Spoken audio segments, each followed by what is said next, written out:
Live.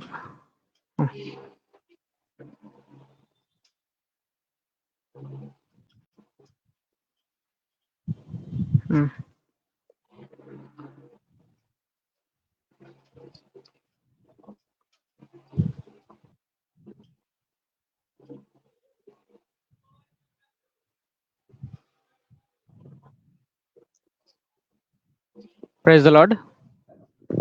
सबको जय मसीह की और प्रभु के नाम की महिमा हो। और सच में प्रभु को धन्यवाद देता हूँ कि उन्होंने एक दिन हमें देखने के लिए मौका दिया। और सच में एक बहुत ही अच्छा दिन है हमारे लिए, क्योंकि हमें पता है कि आज इंडिपेंडेंस डे है। और साथ साथ हम एक हमारा एक इनिशिएटिव है कि हम कुछ कल्ट्स को लेके हम लोग आप सबके सम्मुख कुछ लाइव या फिर डिस्कशन करेंगे। और जैसे कि आज हम आप लोगों ने थंबनेल को देखा ही होगा कि जो आज डिस्कशन रहेगा वो मदर जेरूसलम कल्ट के ऊपर रहेगा। और उसके बारे में बहुत सारा चीज़ों को हम लोग जानेंगे। और हमारे बीच में वेस्ट बंगाल से हमारे एक भाई, मैं उनको स्वागत करता हूँ यीशु मसीह के नाम से, ब्रदर शांतनु। और उनको हमारे लाइव में हम स्वागत करता है हमारा उद्धारकर्ता यीशु मसीह के नाम पे। सच में हमें परमेश्वर ने एक मौका को दिया है, तो ज़्यादा टाइम वेस्ट नहीं करते हुए हम लोग प्रार्थना के साथ हम लोग इस लाइव को हम लोग शुरुआत करेंगे। और छोटा सा हम लोग प्रार्थना करके इस लाइव को हम लोग शुरुआत करेंगे। उनसे पहले मैं आप लोगों को बताना चाहता हूँ, यदि आप लोगों को लाइव क्लियर दिख रहा है तो ऑब्वियसली आप लोग कमेंट कर सकते हैं कि लाइव क्लियर है। यदि कोई ग्लिच वगैरह या फिर कोई भी नेटवर्क इशू अगर होता है तो ऑब्वियसली आप लोग हमें इन्फॉर्म कीजिए कि हमारा लाइव या फिर नेटवर्क इशू कोई भी नहीं हो रहा है, ताकि हम लोग अच्छी तरीके से इस डिस्कशन को, लाइव डिस्कशन को हम लोग आगे लेके जाए। और ताकि बहुत सारे लोग इस लाइव डिस्कशन के द्वारा बहुत सारे बातों को, जो मदर यरूशलेम कल्ट से जुड़ा हुआ बातें हैं, वो सारे चीजों को हम लोग सीख पाए। हमारे उद्देश्य ये है कि हम लोग परमेश्वर के वचन में बढ़े, झूठा शिक्षा को हम लोग उनको रिफ्यूट करें प्रभु यीशु मसीह का वचन के द्वारा, उनके खराब वचन और सटीक सिद्धांत के द्वारा। तो आइए हम लोग प्रार्थना करें और इस मीटिंग को हम लोग शुरुआत करें। आइए हम लोग प्रार्थना करते हैं। हमारे उद्धारकर्ता यीशु मसीह, हम आपको धन्यवाद देते हैं प्रभु। आप महान है, सर्वशक्तिमान है, राजाओं के राजा, प्रभु के प्रभु है। सच में हम आपको कोटि कोटि धन्यवाद देते हैं प्रभु, आपकी असीम दया, आपकी असीम करुणा के लिए प्रभु। प्रभु हम आपको फिर से धन्यवाद देते हैं हमारे उद्धारकर्ता यीशु मसीह के लिए प्रभु, जिन्होंने सारे संसार और सारे आसमान का महिमा को छोड़ के हम जैसे तुच्छ मनुष्य के बीच में आया प्रभु। उन्होंने अपने जीवन की, अपने प्राणों की आहुति को दिया और हमें मोल लिया प्रभु। और ताकि हम जैसे फिर से उस अब्बा पिता को अब्बा पिता बोलने का हमें अधिकार मिले, और हम जैसे फिर से स्वर्ग हम जैसे स्वर्ग राज्य में जाने का, और हम एक अनंत जीवन पाए यीशु मसीह के द्वारा। हमारा पाप को प्रभु आपने कलवरी क्रूस में लिया, और प्रभु हमें एक जीवित आशा दिया यीशु मसीह में। हम आपको कोटि कोटि धन्यवाद देते हैं प्रभु। विशेष करके हम धन्यवाद देते हैं प्रभु इस सुंदर से समय के लिए प्रभु, जो आपने हमें एक मोटिव दिया है प्रभु आपके सिद्धांत खराब वचन में प्रभु लाइव में आने के लिए प्रभु। विशेष करके हम प्रार्थना करते हैं प्रभु, लाइव में जो कुछ भी डिस्कशन करे प्रभु आपकी महिमा के लिए हो प्रभु। और विशेष करके जितने सारे लोग, जितने सारे भाई और बहन हमारे इस लाइव में जुड़ेंगे प्रभु, प्रत्येक को आप सहायता मदद कीजिए। जो कोई भी झूठा शिक्षा में फंसे हैं प्रभु, प्रत्येक लोगों को हम आपके चरणों में रखते हैं प्रभु। आप उन्हें सहायता मदद कीजिए आपके वचन को सीखने के लिए प्रभु। और अब विशेष करके हर एक लोगों को, और विशेष करके हमारे बीच में भाई शांतनु को, उनको भी आपके हाथ में रखता हूँ प्रभु। वो जब आपके वचन से और जो कोई भी स्टडी उन्होंने किया प्रभु, वो जो सारे बातों को बताएंगे हमारे बीच में प्रभु, वो सारे जैसे आत्मा की अगुवाई से हो प्रभु। और हम जैसे हर एक चीजों में जैसे हम वो सारे बातों में प्रभु और पवित्र आत्मा में हम लोग जैसे आगे बढ़ के इस डिस्कशन को हम लोग जैसे लेके जाए। हर एक विषय में आपके हाथ में सौंपता हूँ, शुरुआत से लेके प्रभु आखिर तक आप हमारे साथ बने रहे। प्रार्थना उद्धार करते यीशु मसीह के नाम से मांगता हूँ, दया से आप सुनिए और ग्रहण कीजिए।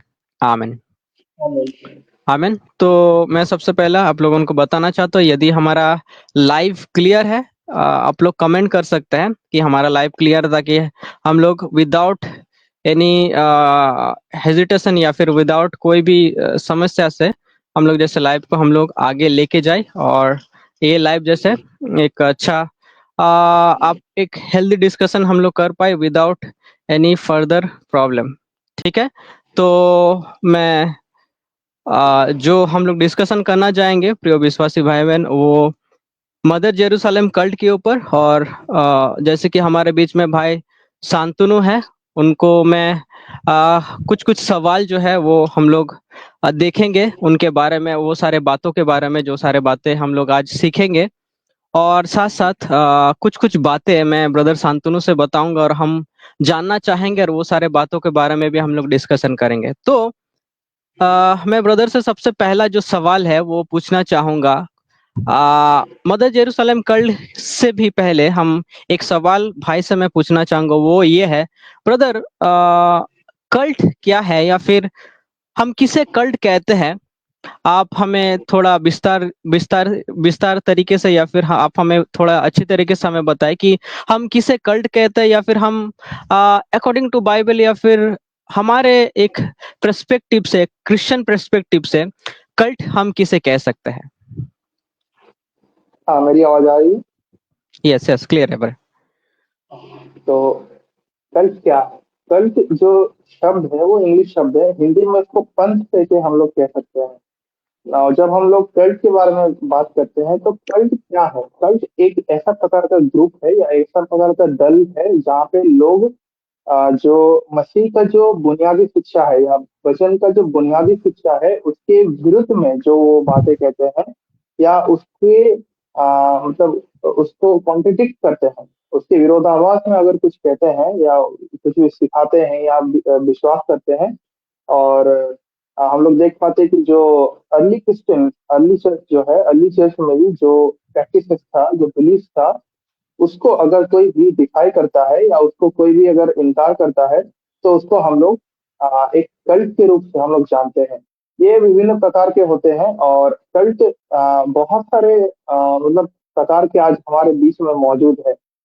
और जैसे कि भाई ने कहा कि परमेश्वर का वचन भी इसके बारे में क्या कहता है, तो हम लोग परमेश्वर के वचन से भी थोड़ा बहुत थोड़ा आलोचना करेंगे। मैं वचन खोल के नहीं पढ़ूंगा, लेकिन मैं वर्ष को बता देता हूँ कि यहाँ यहाँ पे ऐसे हम लोग यहाँ से सीख पाते हैं कि बाइबल क्या कहता है इन सब बातों के लिए। ना पहला बात हम लोग को ये समझना होगा कि कल्ट जो है वो जो बाइबल जो बताती है उसकी जो खरी शिक्षाएं हैं, उसकी जो बुनियादी शिक्षाएं हैं, उसके जो ऐतिहासिक शिक्षाएं हैं जो मसीह में पहली शताब्दी से हमारे बीच में है, उसको अगर कोई भी अगर उसको कोई भी उसके विरुद्ध में अगर बोलता है या उसको अगर एक्सेप्ट नहीं करता, उसको डिनाई करता है, तो उसको हम लोग बोलते हैं कल्ट करके। तो उसके बाद परमेश्वर का वचन क्या कहता है इस प्रकार के ग्रुप के लोगों के लिए। Now, सबसे पहले हम लोग जो वचन को हम लोग जिस वचन के बारे में हम लोग बात करने वाले हैं वो हमें मिलता है मती, मती की पुस्तक में। मती लिखित सुसमाचार उसका 7 अध्याय उसका 15 पद में हम लोग देख पाते हैं।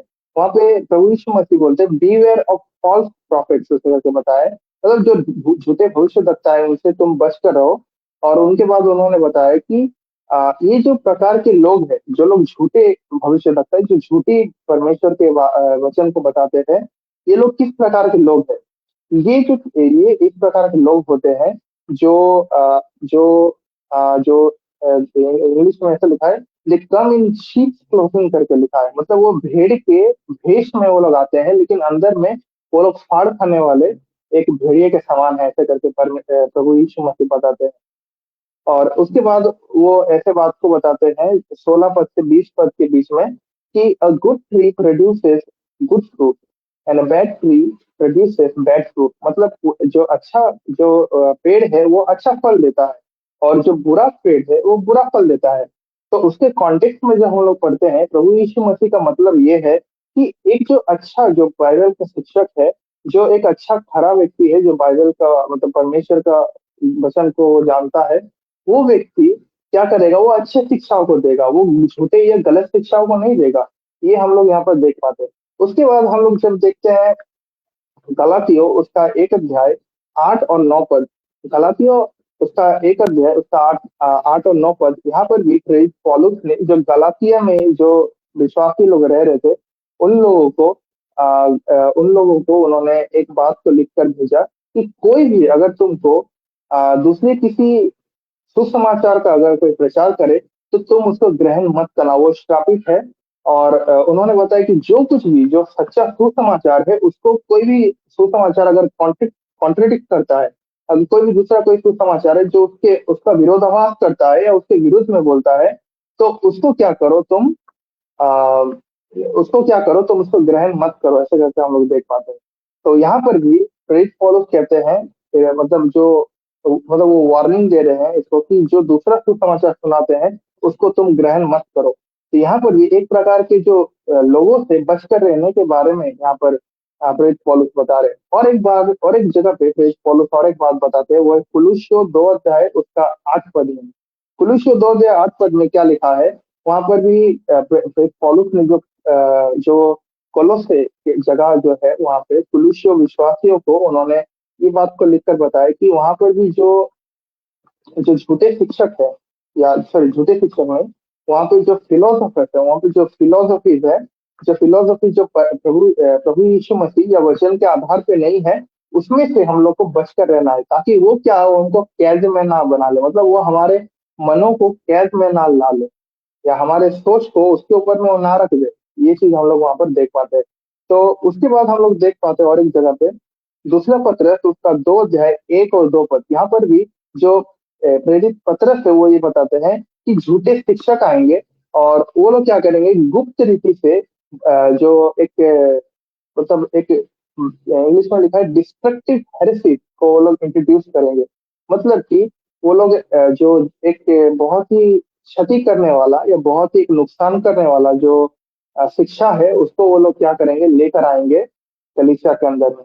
और ये चीज हम लोग देख पाते हैं, और वो भी आगे ये भी लिखते हैं कि वो लोग यहाँ तक कि जो उनका जो प्रभु है, जिनको उन्होंने जिसने उनको मोल लिया है, उसको भी वो लोग क्या करेंगे, रिजेक्ट करेंगे, उसको भी वो लोग क्या करेंगे, अस्वीकार करेंगे। डायरेक्टली नहीं, लेकिन इनडायरेक्टली। किस रीति से, वो है उनका जो जो बुनियादी शिक्षाएं हैं, प्रभु यीशु मसीह का जो बुनियादी शिक्षाएं हैं, उसको वो लोग क्या करेंगे, उसके उसके विरुद्ध में वो लोग बातें करेंगे और वो लोग क्या करेंगे, उसको रिजेक्ट करेंगे, ऐसा करके देख पाते हैं। आगे भी वो 2 पद में इस प्रकार से लिखते हैं कि वो लोग क्या करेंगे, बहुत सारे लोग इनके पीछे जाएंगे भी, और ये लोग क्या करेंगे कि जो सत्य का जो मार्ग है उसका उसका उसको क्या करेंगे, ये लोग लज्जित करेंगे। मतलब इनके जो भी शिक्षाएं हैं वो क्या करेंगे, जो सत्य का मार्ग है उसको वो लज्जित लज्जित करने का वो लोग कोशिश करेंगे अपने शिक्षाओं के द्वारा। तो ये चीज हम लोग देख पाते हैं। तो परमेश्वर का वचन और भी विभिन्न जगहों पर विभिन्न बातें कहते हैं, जहाँ पे हम लोग देख पाते हैं कि हम लोग देख पाते हैं कि उन सब जगह पे, मतलब कि उन सब जगहों पे परमेश्वर का वचन हम लोग को कहता है कि हम लोग को क्या कहे, बच कर रहना है। जो लोग परमेश्वर का जो बुनियादी शिक्षाएं हैं, बाइबल के जो बुनियादी शिक्षाएं हैं, उसके विरुद्ध में अगर कोई भी बात करता है या उसको कोई भी अगर इनकार करता है, तो उन सब लोगों से हम लोग को दूर रहना है। ये हम लोग परमेश्वर का वचन में पढ़ पाते हैं। नाउ जब दूर रहना है, तो ये मतलब नहीं कि उनको नफरत करना है। दूर रहना है मतलब उनकी शिक्षाओं से हमको बचकर रहना है, और ये नहीं होना है कि वो लोग अगर कोई शिक्षा देगा उसका हमको ग्रहण करना है। नाउ और हम लोग इस बारे में हम लोग देख पाते हैं कि कल्ट का ये चीज होता है। क्या कल्ट क्या है, पहला बात वो है कि जो भी बुनियादी शिक्षाओं को वो लोग इनकार करते हैं, तो वो है कल्ट। और परमेश्वर का वचन भी ये कहता है कि कोई भी अगर कोई भी परमेश्वर का वचन कुछ भी सिखाता है उसके विरुद्ध में अगर कोई भी व्यक्ति बोलता है, उसके विरुद्ध में अगर कोई शिक्षा लेकर आता है, तो उसको हमको ग्रहण नहीं करना है और उसमें से हमको बच कर रहना है। ये चीज हम लोग देख पाते हैं परमेश्वर का वचन। हाँ, तो भाई को बहुत ही धन्यवाद देता हूँ। भाई ने जिस प्रकार से विस्तारी हमें क्लियरली हमें बताया कि कल्ट क्या है, और साथ साथ जो बाइबल हमें क्या सिखाती है, या फिर बाइबल हमें किस प्रकार से कल्ट के, या फिर हम कल्ट नहीं कह सकते कि हम लोग डायरेक्टली हम कह सकते कि बाइबल झूठा शिक्षक या फिर झूठा शिक्षा से हमें बचने के लिए, या फिर झूठा शिक्षा से हमें कैसे हमें वो सारे शिक्षा को हमें डिनाई करना है, वो सारे शिक्षा से हमें दूर भागना है, हम कह सकते हैं। क्योंकि आए दिन प्रियो हम लोग देख पाते हैं कि झूठा शिक्षा या फिर झूठा शिक्षक, क्योंकि परमेश्वर का वचन हमें बताते हैं कि जो जो झूठा शिक्षक जो है वो हमारे बीच में ही आएंगे, वो हमारे बीच में ही आएंगे। और उनका जो काम क्या रहेगा, उनका काम ये रहेगा कि वो जो है भीड़ भेड़ को या फिर चर्च में आके वो विश्वासी लोगों को डाइवर्ट करेंगे। वो लोग मंडली को, कलीसिया को वो लोग तोड़ने का प्रयास करेंगे। क्योंकि हमें पता है कि शैतान का काम हमेशा एक प्रकार से रहा कि एक एक थियोलॉजियन या फिर एक परमेश्वर का वचन बोलने वाला व्यक्ति या फिर एक बाइबल टीचर इस प्रकार से कहता है कि आज शैतान बाहर से मंडली को तोड़ नहीं पा रहा है, इसलिए शैतान आज मंडली के अंदर घुस के, दैट मीन्स कि जो विश्वासी लोगों के बीच में घुस के आज शैतान अपना कार्यों को कर रहा है। हाँ प्रियो, जिस प्रकार से भाई ने हमें बहुत ही अच्छी तरीके से कल्ट के बारे में, कल्ट क्या है और उसके अलावा बाइबल हमें क्या क्या चेतावनी देता है, बाइबल हमें क्या क्या वार्निंग देता है, हमें कल्ट से बचना है, इस सब के बारे में भाई हमें अच्छी तरीके से समझाया। तो और भी प्रश्नों के बारे में या फिर और भी बातों में और भी कुछ सवाल को हम लोग आगे देखेंगे।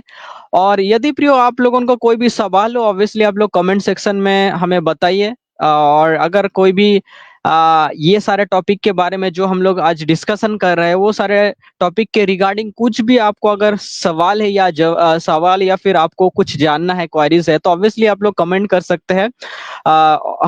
हमारे कमेंट सेक्शन में, हमारे कमेंट सेक्शन खुला है और आप लोग विदाउट एनी हेजिटेशन आप लोग कमेंट कर सकते हैं।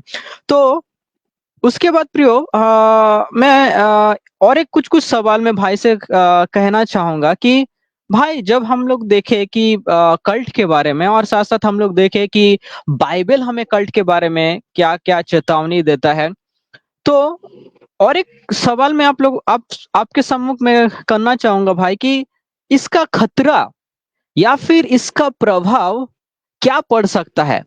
क्योंकि हमें पता है कि एक अगर कॉज होता है तो उसका इफेक्ट भी होता है, हमें पता है।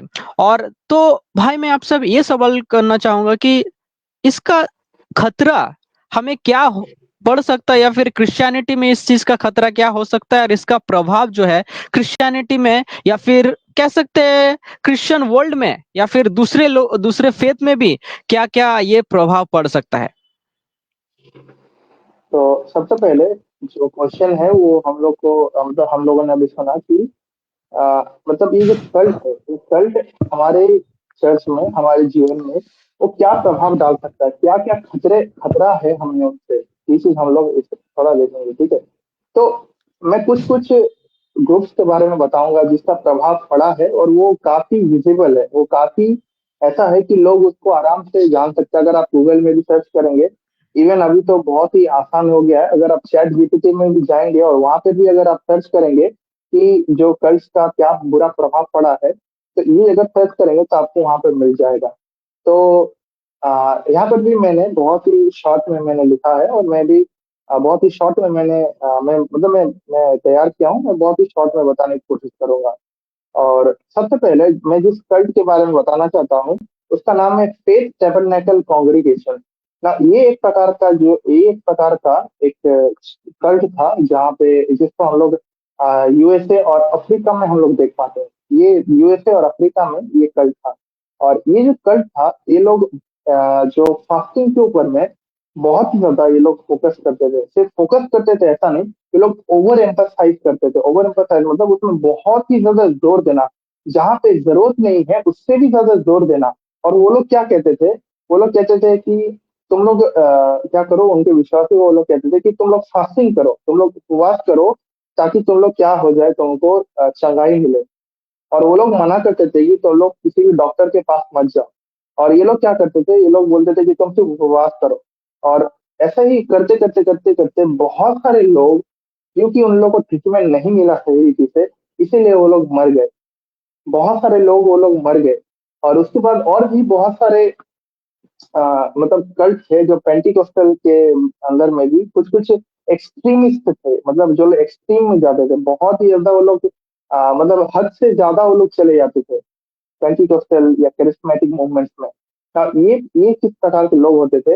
ये लोग बोलते थे कि तुम लोग फास्टिंग करो जब तक तुम लोग परमेश्वर से आवाज ना सुन पाओ, या शैतान का जो कार्य है वो जिससे टूट ना जाए, तब तक क्या करो, तुम फास्टिंग करो। और यहाँ पर भी हम लोग जो एक रिजल्ट, यहाँ पर भी जो एक परिणाम को हम लोग देख पाते हैं, यहाँ पर भी मृत्यु हम लोग देख पाते हैं। क्यों? क्योंकि वो लोग 30 से 40 दिन तक वो लोग फास्टिंग करते थे ना, और वो लोग कोई भी प्रकार का लोग, मतलब कोई भी प्रकार का जो सुपरविजन नहीं रखते थे कि कोई भी आकर उनको ख्याल रखेगा, कोई भी उनका जो अगर कोई भी हालत बिगड़ जाए तो उनको कोई भी उस समय बचाएगा, ये सब वो लोग नहीं करते थे।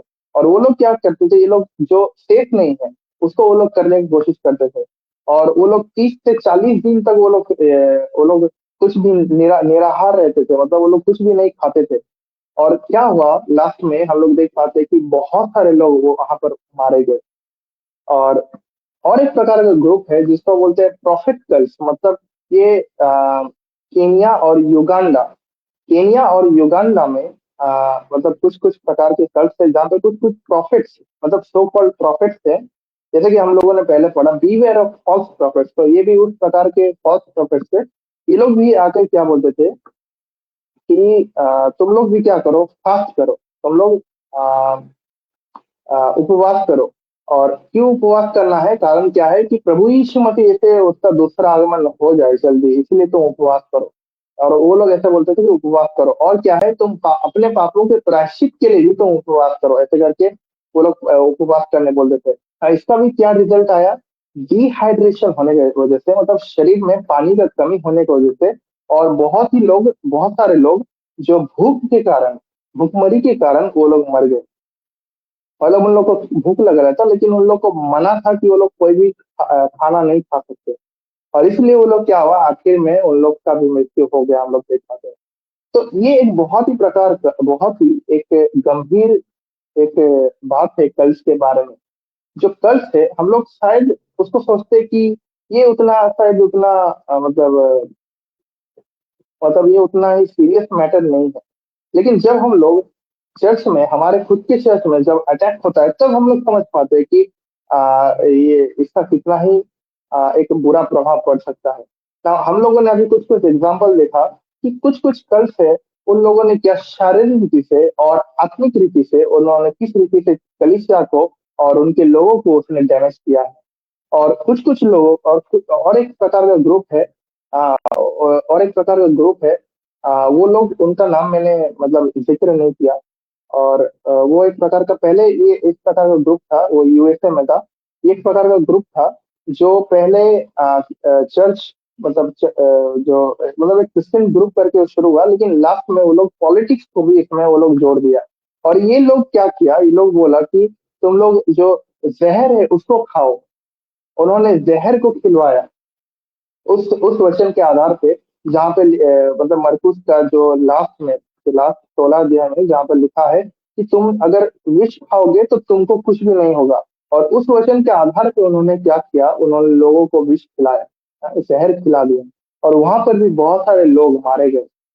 और भी बहुत सारे चीजें हैं जिसको अगर हम लोग लाइन बाय लाइन पकड़ेंगे तो मतलब समय उसमें निकल जाएगा। लेकिन इतना काफी है ये जानने के लिए कि जो कल्ट है, एक जो पंथ है, उसका क्या बुरा प्रभाव पड़ सकता है हमारे कलीसिया में, हमारे व्यक्तिगत जीवन में, इवन हमारे सोसाइटी में भी, और साथ ही साथ हमारे आत्मिक जीवन में भी, और हमारे शारीरिक जीवन में भी। ये बहुत ही एक बुरा प्रभाव दे सकता है। ये कल्ट का एक बहुत ही ज्यादा डेंजर बात है, ये हम लोग देख पाते हैं। तो भाई को धन्यवाद देता हूँ कि भाई ने बहुत ही अच्छी तरीके से हमें बताया कि कल्ट किस प्रकार से हमें क्षति पहुंचाता है, और साथ साथ हमें देखे प्रियो कि जो कल्ट को है प्रियो, हम लोग कभी भी हम लोग जैसे हल्के में ना ले कि हाँ ये जो है वो बाद में देखा जाएगा, अच्छा ठीक है कोई बात नहीं, ऐसा हम लोग कभी भी लाइक हम कह सकते हैं कि हमारा कल्ट के अगेंस्ट कभी भी, या फिर जब हम सुनते हैं कहीं भी कल्ट है या फिर कल्टिक टीचिंग वहां पर हो रहा है या फिर कोई भाई कल्ट में फंसे है, तो हम जैसे कैजुअल अप्रोच हमारा जैसे ना हो, ऐसा नहीं कि हाँ अच्छा ठीक है कभी देखते हैं, कभी होता है, ऐसा नहीं।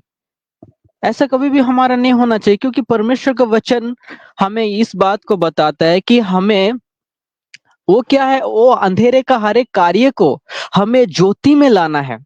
इसलिए प्रियो प्रभु यीशु मसीह हमें बताया कि तुम जगत की ज्योति हो।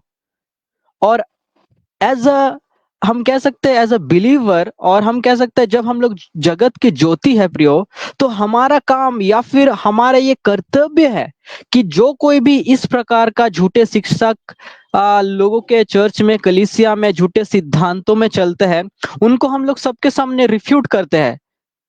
और हमें सबके सामने उनको इसलिए रिफ्यूट करना चाहिए क्योंकि देखिए ये जो है एक डिजीज के जैसा है।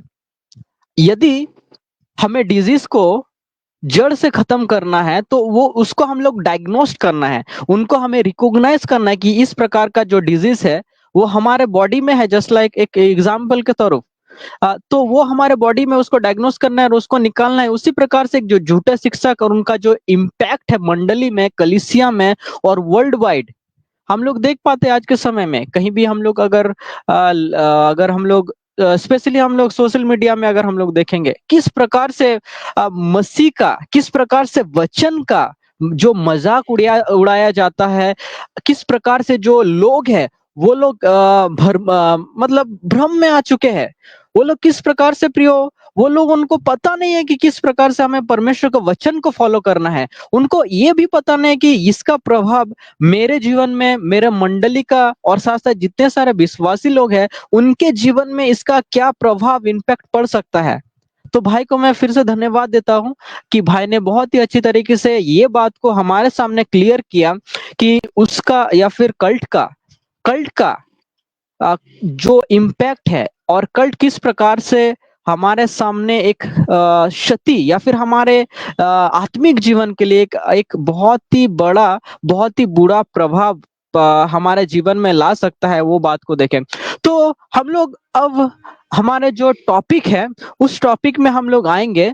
और यदि आप लोगों का सवाल कुछ भी है तो ऑब्वियसली आप लोग शेयर कीजिए। मैं आप लोगों को फिर से बता रहा हूँ, आप लोग सवाल को आप लोग कमेंट सेक्शन में आप लोग डाल सकते हैं और उसके थ्रू हम लोग कुछ भी सवाल है तो हम लोग उसका हम लोग आंसर करने का ट्राई करेंगे। पार्ट बाय पार्ट हम लोग ट्राई करेंगे आंसर करने के लिए। तो come to the next point and very important point जिसके बारे में हम लोग लाइव कर रहे हैं, वो है मदर जेरूशलेम कल्ट के बारे में। What is mother Jerusalem cult, और हम कह सकते हैं world vision mission society church of God. तो भाई हमें इसके बारे में आप अच्छी तरीके से विस्तारित या फिर हमें बताइए कि what is mother Jerusalem cult, और हम कह सकते हैं world vision mission society the church of God. हाँ, इसके बारे में हम लोग और भी मतलब हम लोग थोड़ा विस्तार में सुनेंगे आगे में। मतलब जैसे भाई जब इसके बारे में और भी सवाल पूछेंगे तो हम लोग उसमें देख पाएंगे। लेकिन अभी हम लोग जो चीज को देखेंगे, ये जो चर्च, ये जो अपने आप को जो चर्च ऑफ गॉड करके बताते हैं, हम लोग इसको जो बोल रहे हैं मदर जेरूशलेम कल्ट, ये बस एक ऐसा नाम हम लोगों ने दिया है ताकि हम उसके विश्वासों को हम लोग समझ पाए। ये कल्ट का विश्वास क्या है, मुख्य विश्वास क्या है, और वो लोग क्या सिखाते हैं, क्या प्रचार करते हैं, इसीलिए हम लोग वो उसको मदर जेरूशलेम कल्ट बोलते हैं। लेकिन उनका जो जो मतलब जिस बैकग्राउंड से वो लोग आते हैं, जिस कलीसिया का नाम और अगर हम लोग बताए, तो वो है world mission society church of God करके। तो ये लोग आपके दरवाजे पे आते हैं और ये आपको दस्तक देते हैं, आपके दरवाजे को खटखटाते हैं। और वो लोग आपको कहते हैं कि हम लोग कुछ समय बात करना चाहते हैं। वो आपके घर में आते हैं और आपको वो लोग एक दूसरा सुसमाचार सुनाते हैं, दूसरा एक विषय बताते हैं कि जैसा पिता परमेश्वर है, जैसा पुत्र परमेश्वर है, वैसा ही माता परमेश्वर भी है, ऐसे करके वो लोग बताते हैं। और उसके बाद वो लोग क्या करते हैं, वो लोग का विभिन्न प्रकार का जो शिक्षाएं हैं, जो मसीहत का जो जो कोर टीचिंग्स है, मसीहत का जो बुनियादी शिक्षाएं हैं, उसको वो लोग चोट पहुंचाते हैं। सबसे पहला जो वो लोग चोट पहुंचाते हैं वो है ट्रिनिटी। मतलब जो परमेश्वर का जो त्रिएकता है, हम लोग जानते हैं पिता पुत्र पवित्र आत्मा, ये तीन अलग अलग व्यक्तित्व है। और वो एक ही समय में एक ही अस्तित्व में है। मतलब वो परमेश्वर है और एक ही समय में वो तीन अलग अलग व्यक्तित्व है, ये हम लोग देख पाते हैं। तो ये जो परमेश्वर की जो त्रिएकता है, इसके ऊपर में वो लोग अटैक करते हैं। उसके बाद वो लोग जो जिस चीज के ऊपर अटैक करते हैं वो है परमेश्वर का सॉरी प्रभु यीशु मसीह का द्वितीय आगमन के बारे में। प्रभु यीशु मसीह का जो सेकंड कमिंग है उसके बारे में वो लोग अटैक करते हैं। और जो थर्ड पॉइंट जो है जिसके ऊपर वो लोग अटैक करते हैं वो है परमेश्वर का जो व्यक्तित्व के बारे में। मतलब परमेश्वर, हम लोग परमेश्वर निराकार है, लेकिन वो लोग क्या कहते हैं, परमेश्वर का आकार है। और परमेश्वर जैसे कि परमेश्वर मतलब पुरुष है, वो नारी भी है, ऐसा करके वो उसके व्यक्तित्व को अटैक करते हैं। और एक जगह पे जहाँ पे वो लोग अटैक करते हैं वो है आराधना के ऊपर। आराधना के ऊपर में भी वो लोग अटैक करते हैं। और एक प्रकार का अटैक वो लोग करते हैं वो है प्रभु भोजन के ऊपर में। ये सारी चीजें एक बुनियादी चीजें हैं जो हमारे मसीहत में, हमारे जीवन में मतलब जुड़ी हुई है, हमारे प्रत्येक के मसीह मसीह जीवन में। हर एक सच्चा मसीह जानता है कि ये सारे विषय उनके जीवन का बहुत ही एक जरूरी विषय है। लेकिन ये लोग क्या करते हैं कि अम, ये सारे टीचिंग्स के ऊपर को वो लोग ट्विस्ट करते हैं। वो लोग तोड़ मरोड़ के वो लोग क्या करते हैं, अपने जो शिक्षाएं हैं उसको वो लोग लेकर आते हैं। और वो हमारे सामने लेकर आते हैं, इस रीति से वो लेकर आते हैं जैसे कि वो हमको ये बता पाए कि हम लोग बहुत दिनों से जो भी सीख रहे थे, जो भी हम लोग जानते थे, जो भी हम लोग बचपन से जानते हैं, वो गलत है। और वो जो शिक्षा दे रहे हैं वो सही है, वो चीज वो लोग बताना चाहते हैं। और इसीलिए वो लोग ये सारे विषयों को अटैक करते हैं और उनके शिक्षाओं में ये अटैक हम लोग देख पाते हैं। मदर जेरूसलम कल्ट एक ऐसा पंथ है जो साउथ कोरिया में शुरू हुआ। और वहां पे उन लोगों ने ये शिक्षा देना शुरू किया। ठीक है, तो ये हम लोग देख पाते हैं मदर जेरूसलम कल्ट के बारे में।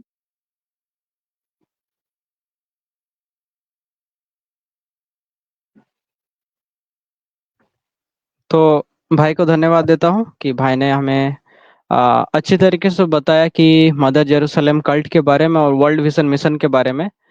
वर्ल्ड विजन मिशन जो उनका कह सकते हैं कि एक चर्च है और उन्होंने एक कल्ट को स्टार्ट किया है जिसका नाम मदर जेरूसलम कल्ट है। और उसका शिक्षा के उनका क्या क्या मानना है उनके बारे में हम लोग आगे देखेंगे प्रियो। तो जैसे कि भाई ने एक पॉइंट को बताया, मैं उस पॉइंट को और एक अच्छी तरीके से मैं और भी एलोबरेट करना चाहूंगा। वो ये है कि उनका मोटिव प्रियो, हम लोग उनका मोटिव हम लोग देख पाए ना कि वो लोग क्या करेंगे। वो लोग घर घर आएंगे, घर घर आएंगे और वो लोग का जो शिक्षा को वो लोग कैसे चालाकी से वो लोग लोगों के सम्मुख, या फिर आप कह सकते कि वो लोग सिर्फ क्रिश्चियंस लोगों के घर में वो लोग प्रवेश करते हैं, क्रिश्चियंस लोगों के घर में वो लोग एंट्री लेते हैं चालाकी से, और वो लोग अपना शिक्षा को बताते हैं।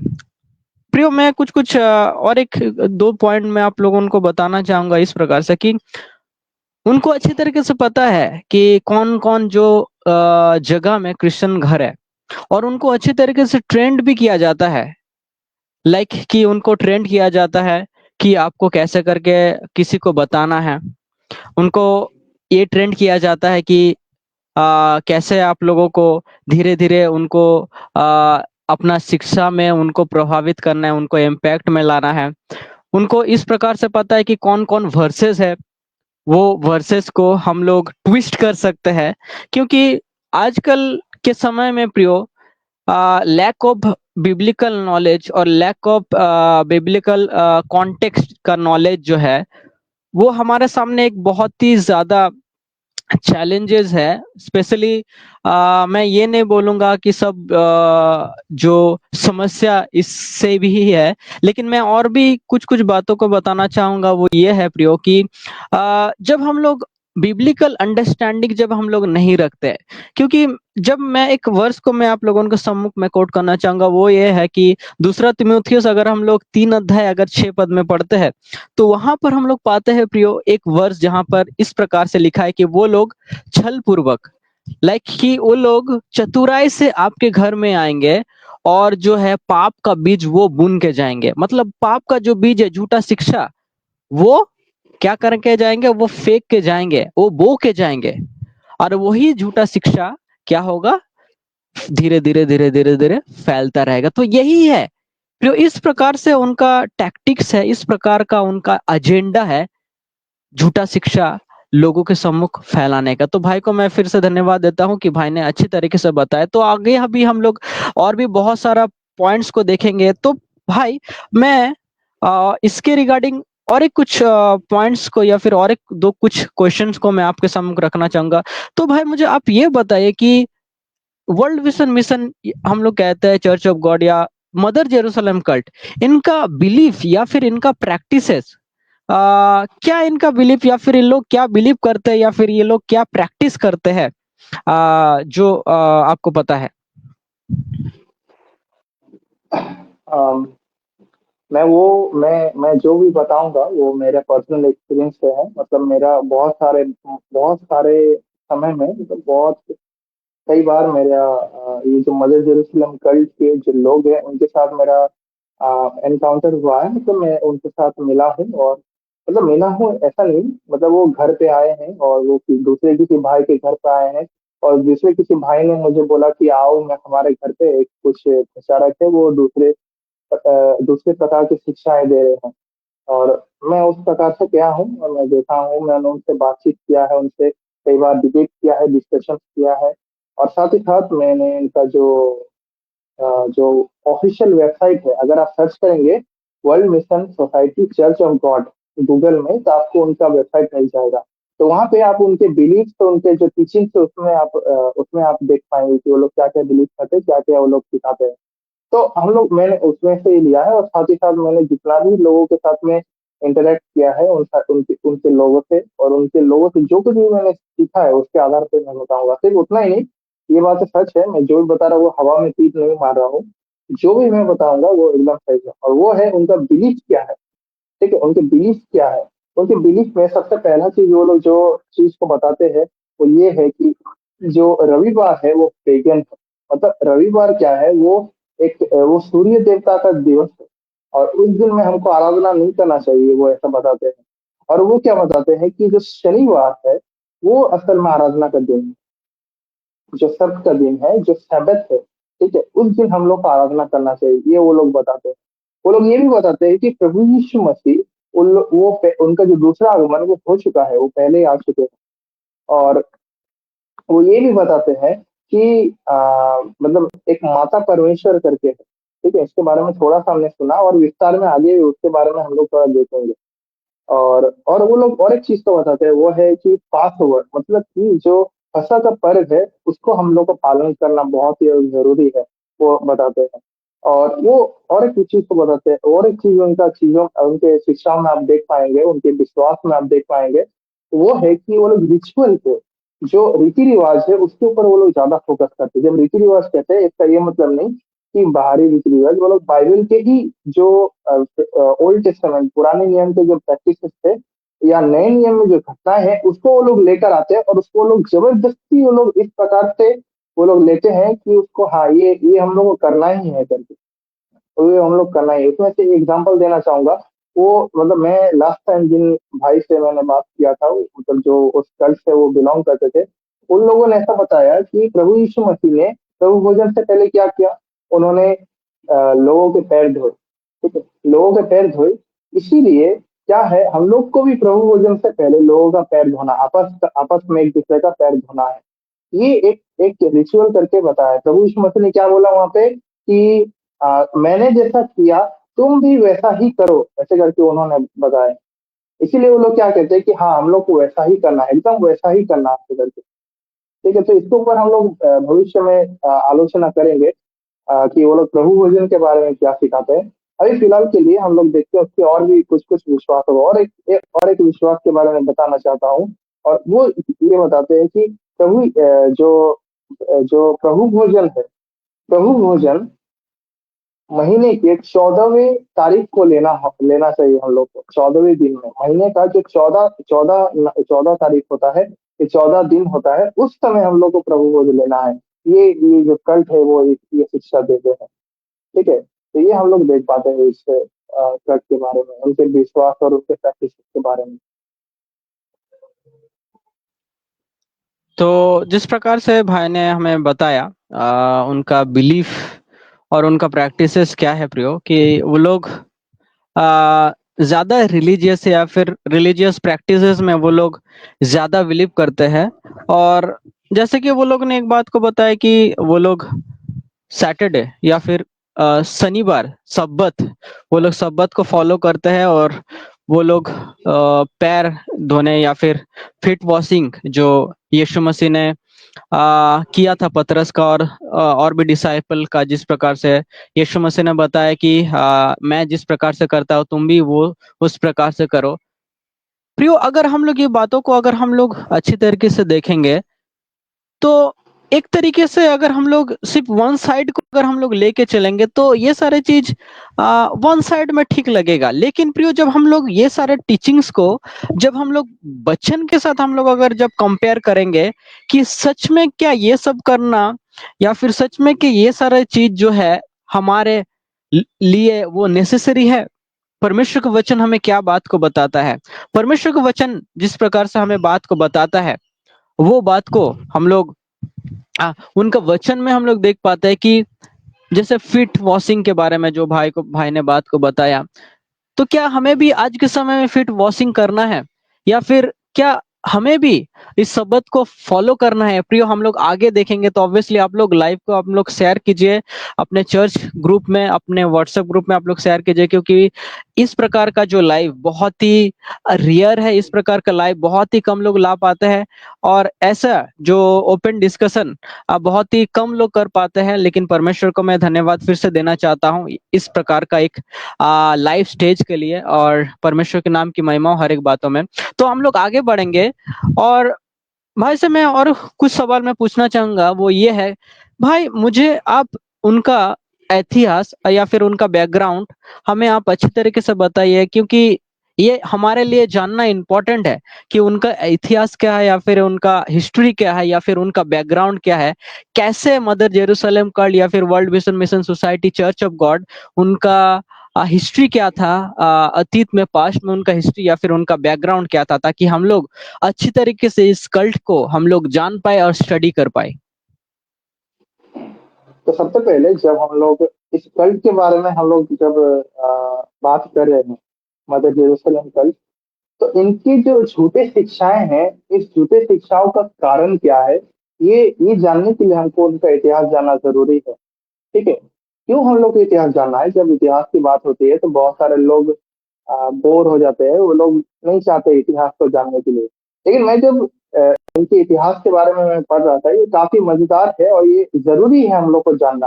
क्योंकि जब तक हम लोग इनके इतिहास को नहीं जानेंगे तब तक हम इनके पीछे क्या क्यों ये लोग ये शिक्षाओं को देते हैं, ये हम लोग को समझ में नहीं आएगा ना। सबसे पहला, ये जो world mission society church of God, ये जो कब स्थापित हुआ? ये स्थापित हुआ 1964, 1964 में ये स्थापित हुआ था। तो ये किसके द्वारा स्थापित हुआ? इसको स्थापित करने वाला कौन है? फाउंडर कौन है? ये स्थापित करने वाले का नाम है एन शेंग होंग करके, एन शेंग होंग। ठीक है। शायद मैं पूरी रीति से उसका उच्चारण नहीं कर पा रहा हूँ, बहुत ही ज्यादा डेंजरस नाम है उसका। जैसे कि एन का स्पेलिंग है AHN, अहन ऐसे करके उच्चारण होगा, लेकिन पता नहीं वो लोग कैसे उच्चारण करते हैं हमारे जैसे इंडियन एक्सेंट के आधार पे। ये है एंग शेंग होंग करके। ठीक है। इनका जन्म हुआ था 1918 में, और इनका दहन हुआ था, मतलब ये मर गए थे 1985 में, मतलब 1985 मतलब 1985 में। ठीक है। ये मर गए थे। और ये हम लोग देख पाते हैं साउथ कोरिया। ठीक है। ये व्यक्ति साउथ कोरिया से थे। इनका जन्म साउथ कोरिया में, मरण ये मरे भी साउथ कोरिया में थे। ना ये किस किस प्रकार के बैकग्राउंड से बिलोंग करते हैं? ये सेवेंथ डे एडवांटिस्ट चर्च का बैकग्राउंड से ये बिलोंग करते हैं ना। अभी आप शायद समझ पाए होंगे कि ये व्यक्ति का मन में ये बात आया कहाँ से कि हम लोग को मतलब सबका दिन पालन करना इतना जरूरी है। क्यों ये उनके दिमाग में आया? इसका ये कारण है क्योंकि ये उसी प्रकार के चर्च से वो बिलोंग करते हैं। सेवन एडवांटेज की और एक प्रकार का कल्ट है, परमेश्वर का अगर लीडिंग हुआ तो यहाँ इसके बारे में भी हम लोग डिस्कस करेंगे भविष्य में। तो ये जो सेवन डे एडवांटेज है, ये लोग बताते हैं कि हम लोग को रविवार में नहीं, हम लोग को शनिवार में परमेश्वर की आराधना करना है। वो सच्चा दिन है जब हम लोग परमेश्वर की आराधना करना है। ये बारे में वो बोलते हैं। और जब हम लोग देखते हैं थोड़ा उसके और बैकग्राउंड के बारे में, वो जिस चर्च में थे, ये उस चर्च से भी उसको निकाल दिया गया 1962 में, मतलब 1962 में उसको उस चर्च से भी निकाल दिया गया, एक प्रकार की झूठी शिक्षा देने के लिए। मतलब बहुत प्रकार की झूठी शिक्षा दे रहे थे, उसमें से एक झूठा शिक्षा था कि प्रभु यीशु मसीह वो ऐसे ही हमारे जैसे शारीरिक देह में फिर से आएंगे, मतलब उनका फिर से जन्म होगा, ये वो कहना चाहते थे। और ये जो शिक्षा उनका था, इस शिक्षा की वजह से सेवेंथ एडवांटिस्ट का जो शिक्षा है उसके भी विरुद्ध वो जा रहे थे, इसलिए उनको उस चर्च से निकाल दिया गया। और जब उनको उस चर्च से निकाल दिया गया, उन्होंने क्या किया, उन्होंने कुछ जो लोगों को बताना शुरू किए, ये वो करके अपना शिक्षा वो फैलाना शुरू किया ना। उन्होंने क्या चीज का दावा किया, उन्होंने ये चीज का दावा किया कि वो जो पहला शताब्दी का जो कलीसिया था, पहला शताब्दी का जो कलीसिया था, उनके जो सत्य शिक्षाएं, जो खरी शिक्षाएं थी, उसको उन्होंने फिर से रिस्टोर किया है, या उनको फिर से पुनः स्थापित किया है। ये चीज, ये एंशन कौन ने ये दावे को किया है। और उन्होंने ये भी दावे को किया कि जो सब का दिन वो आराधना का दिन है। और भी उन्होंने और भी कुछ कुछ दावों को किया, वो है कि हम लोगों को जो पुराने नियम का जो पर्व है उसको पालन करना चाहिए। ठीक है। और भी उन्होंने बहुत सारी चीजों को बताया कि कुछ-कुछ नियम है, कुछ-कुछ व्यवस्थाएँ हैं, वो हम लोग को पालन करना है पुराने नियम से। उन चीज़ों को उन्होंने बताया था। तो ये है उनका कुछ-कुछ क्लेम्स जो उन्होंने किया था उनके शिक्षाओं में। और एक प्रकार का जो चीज़ हम लोग देख पाते हैं उनका, वो जब मारे गए थे 1985 में, मतलब 1985 में जब उनका दहन हुआ था, वो जब 1985 में मर गए थे, तो उनका जो ग्रुप उन्होंने बनाया था, वो ग्रुप 2 भागों में वो बँट गया। पहला ग्रुप जो था उसको बोलते थे New Covenant Passover Church of God. यहाँ पर उनका जो पत्नी था वो इसको लीड कर रही थी। और एक जो ग्रुप था उसका नाम है मतलब अभी के समय में उसका नाम है world mission society church of God करके। ये जो world mission society church of God है, इसको कौन चला रहा था? जैंग जैंग गिल जा करके एक महिला थी, वो इसको चला रही थी। और एक उनका जो पहले उनके मृत्यु से पहले एक लीडिंग पास्टर थे उनके चर्च में, उनका नाम था किम जू चियोल। मतलब वो कोरियन थे और इसलिए उनका नाम थोड़ा इस प्रकार से पेचीदा टाइप का है, लेकिन ये जो व्यक्ति उनका वो नाम था। तो ये जो दो व्यक्ति थे, ये world mission society church of God को वो लोग लीड कर रहे थे, ये उसको चला रहे थे। उसके बाद क्या हुआ, और एक चीज हम लोग देख पाते हैं कि जो एंशन गॉन्ग उन्होंने अपने बारे में क्या दावा किया। अपने बारे में उन्होंने दावा किया था कि वो प्रभु यीशु मसीह का दूसरा आगमन है। मतलब प्रभु यीशु मसीह जो दूसरा आगमन आए हैं, वो उन्होंने अपने आप को बताया ना। उन्होंने डायरेक्टली नहीं बताया, उन्होंने उसको इनडायरेक्टली करके बताया। जैसे कि उन्होंने जो प्रभु यीशु मसीह का जो मसीह 24 अध्याय 32 से 33 के बीच में हम लोग जो देख पाते हैं कि प्रभु यीशु मसीह ने वहाँ पे एक मतलब जो फिग ट्री का जो पैराबल दिया है, जो मतलब फिग ट्री को पता नहीं, मतलब याद नहीं आ रहा कि हिंदी में क्या कहते हैं, लेकिन जो फिग ट्री का जो पैराबल है उसमें उन्होंने क्या किया, उन्होंने उसको इस्तेमाल किया और उन्होंने बताया कि ये जो जिस बारे में बता रहे वो मेरे बारे में बता रहे, ये जो बात है वो मेरे जीवन में वो पूरा हो रहा है, वो ऐसा करके उन्होंने दावा किया था। और उन्होंने और उन्होंने ये दावे को किया कि अम, जो पहली शताब्दी में जो प्रेरितों का जो शिक्षा था, वो जो अभी खो गया है कलीसिया में, अभी जो खो गया है, उसको वो क्या करने आए हैं, वो उसको पुनः स्थापित करने के लिए या उसको वो सही करने के लिए आए हैं। ऐसा उन्होंने ये दावे को किया। मतलब उन्होंने अपने तरफ इंडिकेट करके कहा, अपने तरफ उन्होंने इशारा करके कहा कि मैं हूँ वो दूसरा मतलब वो दूसरा आगमन प्रभु यीशु मसीह का, मैं हूँ मसीह, ऐसे करके वो बता रहे। और इवन उसके जो फॉलोअर्स थे, अगर आप उनके जो ऑफिशियल वेबसाइट में जाकर अगर आप चेक करेंगे, वहां पर आप देख पाएंगे कि जब वो एंशिएंट गॉन करके लिख रहे हैं, वो सिर्फ ऐसा नहीं लिखते, वो लिखते क्राइस्ट एंशिएंट गॉन करके, मतलब वो उसको मसीह बोल के मानते हैं इस व्यक्ति को। और एक चीज हम लोग देख पाते हैं कि ये जो जैन गिलजा जो one mission society church of God करके जो लीड करना शुरू कर दी थी, ये जो स्त्री थी, ये जो महिला थी, उसको उसके जो फॉलोअर्स थे उसको वो लोग माता परमेश्वर करके वो लोग कहने लगे। मतलब मतलब उसको माता परमेश्वर करके कहने लगे। और उसको सिर्फ कहने लगे ऐसा नहीं, उसको ऐलान कर दिया। ऐलान कर दिया मतलब उनके ग्रुप्स के अंदर में ऐलान कर दिया कि ये जो महिला है, ये जो स्त्री है, वो हमारे माता परमेश्वर है करके। और ये जो व्यक्ति है, यही जो मसीह का दुल्हन है, ऐसे करके उन्होंने बताया। मतलब किस रीति से आप कनेक्शन देखिए। वो कह रहे हैं कि एंशन गॉड वो मसीह है, और ये कह रहे हैं कि जो जैंग दिल जा है, ये क्या है उसकी मतलब ये मसीह का वो जो दुल्हन है, ऐसे करके उन्होंने बताया। तो ये चीज हम लोग देख पाते हैं। और इस प्रकार का जो चीज है, ये ग्रोथ, इसका जो ग्रोथ कितना ही प्रभावित हुआ है, वो 1990 से लेकर 2000 तक, 1990 से लेकर 2000 तक, ये जो ये जो ग्रुप है, इसका बहुत ही बढ़ोतरी होने लगा। मतलब ये इतना ज्यादा बढ़ने लगा कि इतना ज्यादा ये बढ़ने लगा कि ये लोग दूसरे दूसरे जगह पे भी जाके ये लोग कलीसिया को स्थापित करने लगे। और उसके बाद जब ये जो समय दौरान चल रहा था, वो लोग क्या कर रहे थे, वो लोग बहुत प्रकार के स्ट्रेटेजीज को वो लोग लेकर आ रहे थे कि कैसे हम लोग लोगों को अपने तरफ, अपने ग्रुप में हम लोग उसको इनवाइट करेंगे, उन लोग को ये शिक्षाएं देंगे और उन लोग को अपने ग्रुप में शामिल करेंगे।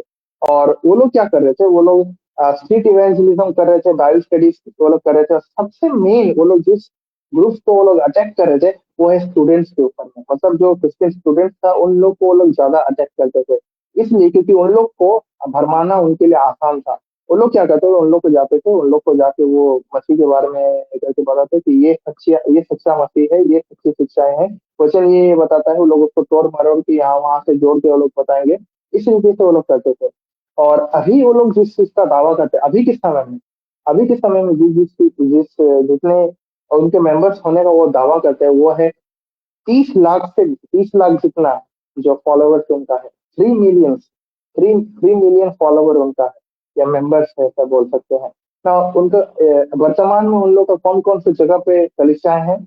एक है यूनाइटेड स्टेट्स में, यूनाइटेड स्टेट्स अमेरिका में वो लोग है, साउथ अमेरिका में है, यूरोप में है, अफ्रीका में है, और एशिया में भी है। ये हम लोग देख पाते हैं इस पंथ के बारे में। ये पंथ काफी ज्यादा ये फैल चुका है। इवन ये हमारे इंडिया में भी बहुत ज्यादा अभी फैल चुका है। ये बहुत ही खतरे की बात है कि ये कलीसिया वो किस तरीके से आज भरमा रहे हैं। इवन हम लोग कभी नहीं सोच पाए थे कि हमारे यहाँ पे भी ये प्रकार के पंथ कभी आएंगे। इवन मैं भी इसको पर्सनली, जब मैं सिर्फ 3 महीने में, मतलब मैं विश्वास में आके मुझे सिर्फ 3 महीना ऐसा कुछ हुआ था, तभी मैं इन प्रकार के लोगों से मैं मिला था। और इन लोगों ने मेरा पूरे विश्वास के बुनियाद को उस समय में, मतलब ऐसा नहीं है कि वो हीरा दे, मैं जानता था कि वो लोग गलत शिक्षा दे रहे थे, लेकिन मैं उनको जवाब नहीं दे पा रहा। तो ये एक बहुत ही, ये जो पंथ है, इसमें से हम लोग को बहुत ही एक डर, मतलब डर डर नहीं बोलेंगे, लेकिन इसमें से हम लोग को बहुत ही खतरे का एक आभास हमको होता है। इस पंथ से हम लोग को बहुत ही बच के रहना है। ये पंथ का एक हिस्ट्री हम लोग देख पाते हैं, कहाँ से ये शुरू हुआ, इसका फाउंडर क्या है, कहाँ से ये आया, और अभी उनके पास कितने फॉलोअर्स है। हम लोग अगर सोचेंगे, उन्होंने 30 लाख लोगों को उन्होंने अभी तक भरमा कर रखा है। आप सोचिए कि कितने लोगों को वो नरक की ओर लेकर जा रहे हैं। तो भाई ने जिस प्रकार से हमारे सामने कुछ बातों को रखा उनके हिस्ट्री के बारे में, और उनका जो बैकग्राउंड है, और उनका जो जो स्प्रेडिंग, या फिर जो उनका शिक्षा किस प्रकार से स्प्रेड हो रहा है सारे जगह में, लगभग 3 मिलियन, 30 लाख लोगों से भी ज्यादा जो उनका लोग जुड़ चुके हैं उनके साथ। प्रियो, जब हम लोग देखते हैं झूठा शिक्षा एक ऐसा बीज के जैसा है, जो वो लग सकता है हमारे सामने छोटा, लेकिन जब वो फल को लाएगा, जब पेड़ बड़ा होगा, तब हम देख पाते हैं उनका फल और पेड़ कितना ही ज्यादा बड़ा हो सकता है, एक जंगली बीज के जैसा। यीशु मसीह जिस प्रकार से कहता है जंगली बीज है, इस प्रकार से जो हमें क्या करता है, वो फैलता है। जंगली बीज वो अच्छा खेत को वो नाश करता है। और साथ साथ जो हम देखे कि उनका क्लेम क्या है अनसंग वोंग के बारे में, उनका क्लेम जो फीमेल क्राइस्ट वो है, और वो खुद को क्राइस्ट का दूसरा अवतार कहते हैं, फीमेल क्राइस्ट कह के। प्रियो, हम लोग कभी भी सोच भी नहीं सकते हैं, जो सारे लोग आज सिर्फ मतलब कह सकते हैं जिनका आज बहुत ही कम रिसर्च है ये सब के बारे में, जिनका ग्राउंड लेवल में आज को रिसर्च है, कह सकते हैं जो लोग आज बाइबल स्टडी वगैरह कर रहे हैं, यूथ मीटिंग कर रहे हैं, बहुत सारे लोग, वो लोग ये सारे बातों में टोटली अनअवेयर है। उनको पता ही नहीं है कि आज क्रिश्चियनिटी में क्या चल रहा है, उनको पता ही नहीं कि आज किस प्रकार से जो झूठा शिक्षा, झूठा शिक्षक, फॉल्स टीचर्स, फॉल्स प्रॉफिट आज क्रिश्चियनिटी में कितना ही ज्यादा बढ़ रहा है। और भाई को मैं और एक इम्पोर्टेंट सवाल जो भाई ने एक बात को बताया, वो है सैटरडे सब्बात, सब्बात वर्शिप। तो हमें पता है कि जो हम लोग बाइबल बिलीवर है, या फिर हम लोग जो बाइबल परमेश्वर के वचन को पढ़ते हैं, हमें पता है कि हम लोग संडे में वर्शिप करते हैं, और वो लोग सैटरडे को वो लोग वर्शिप करते हैं, और सैटरडे को वो लोग विश्वास करता है कि हमें वर्शिप करना चाहिए। तो भाई से मेरा एक सवाल है भाई, कि क्या हमें संडे को वर्शिप करना चाहिए भाई, या फिर हमें सैटरडे को वर्शिप करना चाहिए? ऐसा सवाल बहुत सारे लोगों को फेस करना पड़ा, बहुत सारे लोगों को हो सकता है आज भी फेस करना पड़ता है झूठे शिक्षक लोगों से।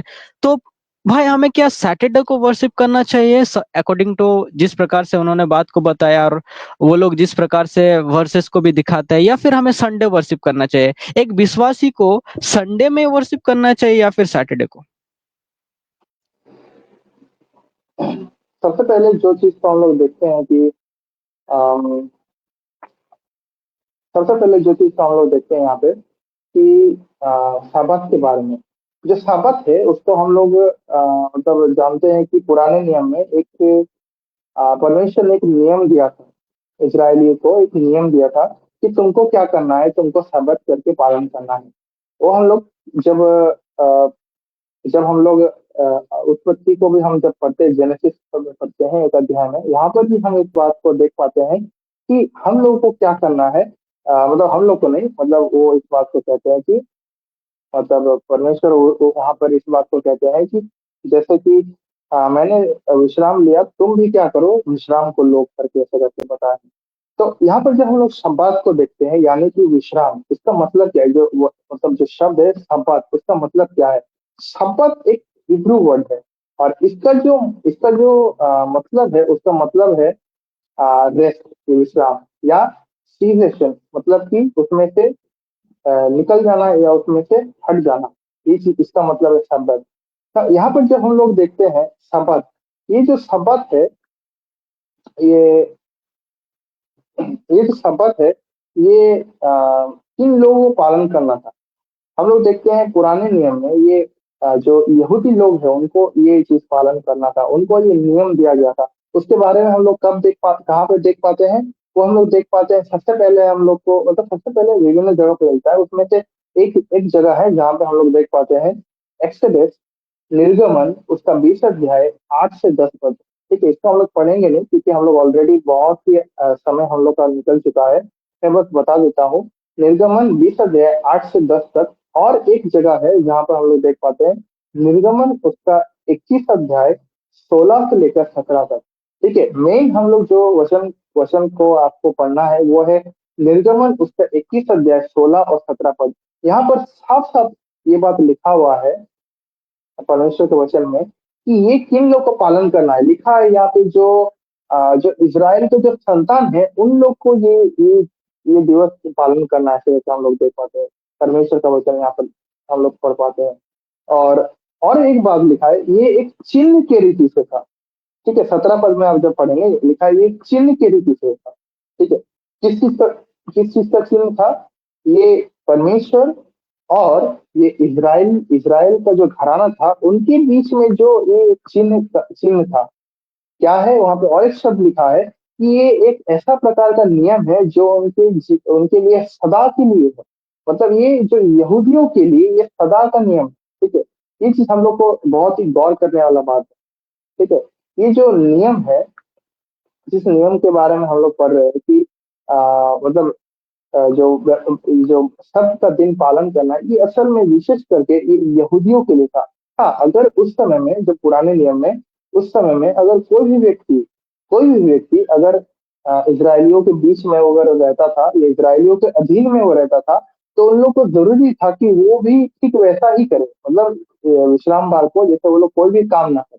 ठीक है, ये चीज था ना। जो सब्त का दिन का जो कार्य ये था कि वो लोग क्या करते थे, पूरे सप्ताह भर वो लोग काम करेंगे। ठीक है, सप्ताह के प्रथम दिन से लेके 6 दिन तक वो लोग पूरा काम करेंगे। लेकिन शनिवार के समय में, यानी कि सब्त के दिन के समय में, 7वें दिन में, वो लोग क्या करेंगे, वो लोग विश्राम करेंगे, वो लोग कोई भी काम नहीं करेंगे और वो लोग सिर्फ परमेश्वर की आराधना करेंगे। ठीक है, ये बारे में हम लोग देख पाते हैं। और भाई सौरभ, मैं कहना चाहता हूँ कि मैंने एक एक चार्ट मैंने आपको शेयर किया था, क्या आप उसको अभी स्क्रीन में ला सकते हैं? ठीक है, अगर वो स्क्रीन में आता तो वो काफी एक लाभदायक बात होता, उसको हम लोग देख पाते हैं डायरेक्ट इसमें क्या क्या है। पुराने नियम है, जैसे बता रहा है ना कि तुमको कार्य नहीं करना है, तो क्या क्या कार्य नहीं करना है? तुमको कोई भी आग नहीं जलाना है, तुमको कुछ भी नहीं करना है। तो वैसा ही आज के दिन में भी अगर हम लोग देखेंगे तो हम लोग गाड़ी नहीं चला सकते, हम लोग खाना नहीं पका सकते, हम लोग कोई भी कार्य में नहीं जा सकते, हम लोग ट्रैवल नहीं कर सकते, हम लोग कुछ भी नहीं कर सकते। ठीक है, ये प्रकार का हो जाएगा ये, मतलब। ठीक है, तो ये चीज हम लोग यहाँ पर देख पाते हैं। तो ये चीज हम लोग देख पाते हैं सैबत के बारे में। और क्या हम लोग जो मसीह है, क्या हम लोग को भी सैबत को पालन करना चाहिए? इसका इसका जवाब ये है कि जब हम लोग परमेश्वर के वचन में पढ़ते हैं, हम लोग ये बात देख पाते हैं कि हम लोग नए नियम के अधीन में हैं। और नया नियम जो है, उसके अधीन में होने के कारण हम लोग को पुराने नियम का जो अधीन में होने की जरूरत नहीं है। परमेश्वर का वचन कहता है, रोमियो उसका 6 अध्याय उसका 14वें वचन में ये बात को कहता है कि अब तुम व्यवस्था के अधीन नहीं हो, अब तुम किसके अधीन हो? अनुग्रह के अधीन हो, ऐसे वैसे बताता है। मतलब हम लोग क्योंकि व्यवस्था के अधीन में नहीं है, इसलिए हम लोग को ये दिन को पालन करना जरूरी नहीं है। ठीक है, हम लोग को वो शनिवार को ही आराधना करना है, और अगर हम लोग शनिवार को आराधना नहीं करेंगे तो हम लोग असल में परमेश्वर की आराधना नहीं कर रहे हैं। ये एक डिलेमा है, और ये हम लोग को, मतलब इसको हम लोग को ग्रहण नहीं करना है। हम लोग व्यवस्था के अधीन में नहीं है। और एक जो बात को मैं बताना चाहता हूँ, जो हम लोग को परमेश्वर के वचन में मिलता है, वो है इब्रानियों उसका 8 अध्याय 13 पद में। यहाँ पर एक चीज को बहुत ही एक अच्छा बात को बताया है, वो है the old covenant has become obsolete करके बताया। ना, ऑब्सोलीट का क्या मतलब है? ऑब्सोलीट का मतलब है नो लॉन्गर नीडेड, मतलब उसका और कोई भी प्रयोजन नहीं है, उसका कोई भी और जरूरत नहीं है। क्यों? क्योंकि हमारे पास अभी नया नियम आ गया है। तो पुराना नियम जो था उसका जरूरत तब था जब नया नियम नहीं आया था। लेकिन अब जब नया नियम हमारे बीच में आया है, तो हम लोग को जरूरत नहीं है कि हम लोग पुराने नियम के अधीन में जिएंगे। और क्योंकि ये जो व्यवस्था, ये जो सबका दिन पालन करना है, ये व्यवस्था के आधार पे है, इसलिए इसलिए हम लोग को सबका दिन पालन करने का कोई भी प्रयोजन नहीं है। क्यों? क्योंकि हम लोग अभी व्यवस्था के अधीन में नहीं है। ये चीज हम लोग देख पाते हैं। तो जिस प्रकार से भाई ने हमें बात को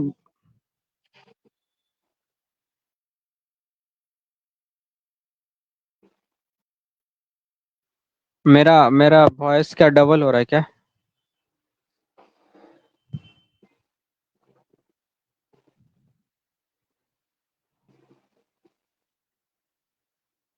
मेरा वॉइस क्लियर है भाई? ये ओके। तो जिस प्रकार से हमने बात को देखा कि संडे को हमें वर्शिप वर्शिप करना चाहिए या फिर सैटरडे को, और बहुत सारे बातों को भाई ने रेफरेंस दिया हमारे सामने। आ, और साथ साथ हमें संडे हमें क्यों वर्शिप करना चाहिए, भाई ने हमें अच्छे तरीके से हमें बात को बताया और भी अच्छे तरीके से बातों को एलिबरेट किया हमारे सामने। तो मैं भाई से और भी कुछ प्रश्न पूछना पूछना चाहूंगा। जिस प्रकार से भाई ने आपने एक बात को बताया ना कि जो आनसंग वन है वो मदर गॉड या फिर माता परमेश्वर, तो इस मदर गॉड या फिर माता परमेश्वर के बारे में भाई हमें और भी विस्तार कैसे हमें आप बात को बताएं। अच्छा, तो अ, असल में मुझे मुझे और भी कुछ बातों को बताना था, वो है क्यों हम लोग को रविवार में आराधना करना चाहिए। मैंने इस बात को सिर्फ बताया, मतलब भाई ने उस बात को बताया कि मैंने रविवार के बारे में मैंने बहुत ही कम बताया। ठीक है, मैं जल्दी जल्दी उन सब बातों को मैं बता देता हूँ। ठीक है, सबसे पहले हम लोग देख पाते हैं क्यों हम लोग को रविवार में आराधना करना चाहिए, मतलब हम लोग क्यों रविवार में आराधना करते हैं। सबसे पहला, क्योंकि प्रभु यीशु मसीह का पुनरुत्थान रविवार में हुआ था। ठीक है, यूहन्ना उसका 20 अध्याय उसका 1 पद में हम देख पाते हैं। दूसरा जो कारण है वो है प्रभु यीशु मसीह उनका जो पुनरुत्थान के बाद वो 10 चेलों को वो दिखाई दिए थे। कौन से दिन में था? वो था रविवार के दिन में था। वो है यूहन्ना उसका 20 अध्याय उसका 19 पद में। ठीक है, और एक जो बात है वो है प्रभु यीशु मसीह वो फिर से वो जो और भी जो 11 चेले थे, एक व्यक्ति छूट गया था जिसका नाम है थोमा। थोमा, जो ये जो थोमा के व्यक्ति छूट गए थे, इनको फिर से वो दिखाई दिए। और ये भी जिस दिन वो दिखाई दिए वो भी सप्ताह का प्रथम दिन यानी कि रविवार। यूहन्ना उसका 20 अध्याय उसका 26 पद। पवित्र आत्मा कब पवित्र आत्मा कब वो लेला किया, वो हम लोग देख पाते हैं कि रविवार के दिन में। कैसे हम लोग देख पाते हैं कि हम लोग देख पाते हैं कि जो पवित्र आत्मा कौन से दिन में उंडेला गया, वो है पेंटिकोस्ट के दिन में।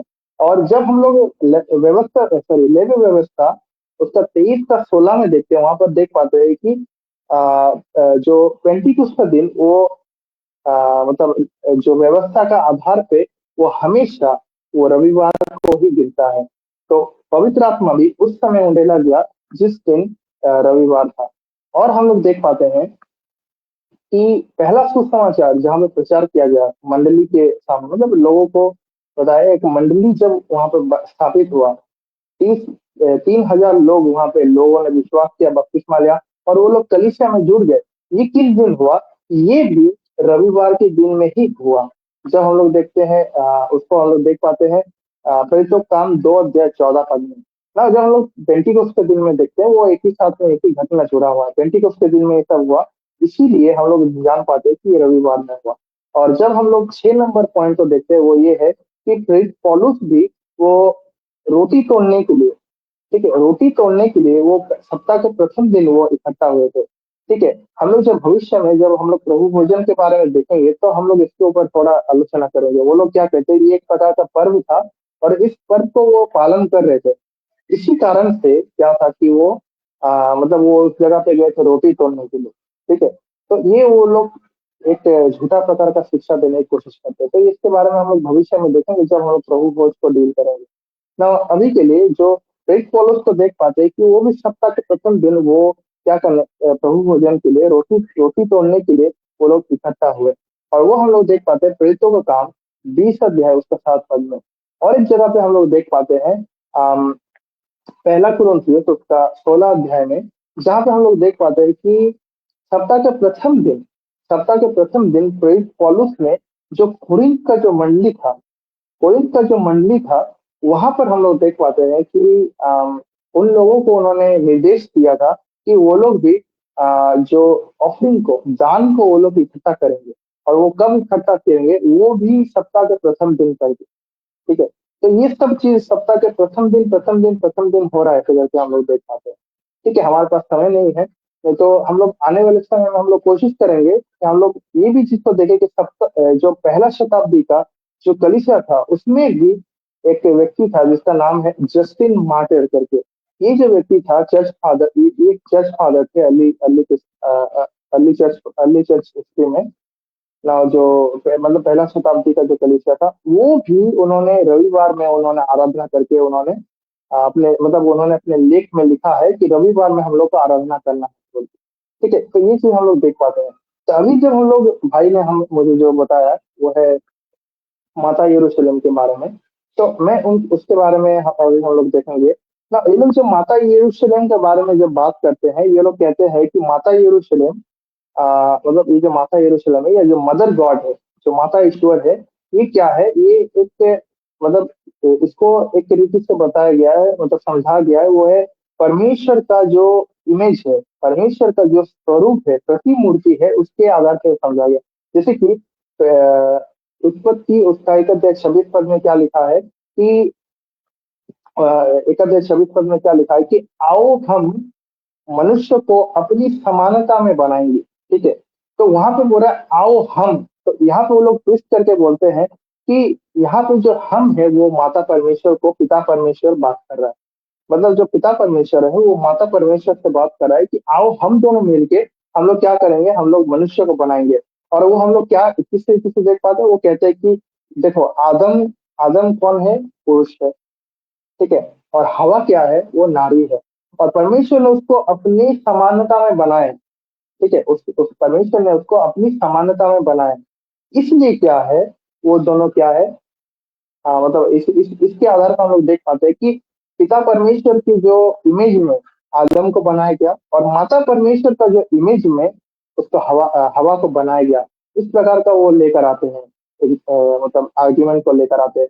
तो इसको जो जवाब क्या है, रिस्पॉन्स क्या है, रिस्पॉन्स ये है कि जो ये जो पुरुष और नारी का जो जेंडर है, ये केवल मात्र मनुष्य में सीमित नहीं है। जब हम लोग जानवरों में देखते हैं, परमेश्वर ने इस तरीके से जानवरों को भी बनाया है कि वो लोग भी क्या करें, वो लोग भी अपना जो संख्या को वो लोग बढ़ा पाए। और इसलिए वो लोग के बीच में भी पुरुष और नारी करके होता है, नर और मादा करके होता है। अगर उनका ये अगर उनका आर्ग्यूमेंट है कि परमेश्वर का जो प्रतिमूर्ति में बनाया है, इस कारण से इस कारण से माता परमेश्वर है, क्योंकि पुरुष और नारी करके परमेश्वर ने बनाया है, इसलिए माता परमेश्वर है। तो उनका ये चीज को मानना होगा कि तब जानवर लोग को भी परमेश्वर का इमेज में बनाया गया है, जो कि परमेश्वर का वचन नहीं कहता। परमेश्वर ने केवल मात्र मनुष्य को अपनी समानता में बनाया है, किसी जानवर को नहीं बनाया है। इसलिए उनका जो पुरुष और नारी होते हुए भी वो हमारे हमसे भिन्न है। और ये जो उनका आर्ग्यूमेंट है, इसका कोई भी मतलब नहीं बन के रह जाता है। नाउ जब हम लोग प्रतिमूर्ति की बात कर चुके हैं, तो इसका सही मतलब क्या है। जब हो सकता है कि आपके घर में जब आएंगे ये पंथ वाले, और ये जब आपको ये शिक्षाएं देंगे, तो आपको क्या वहाँ पे कहना है, क्या आपको वहाँ पर शिक्षा देना है, और सॉरी क्या आपको वहाँ पे डिफेंस में बोलना है। क्या मतलब है परमेश्वर के प्रतिमूर्ति में बनाना, इमेज ऑफ गॉड।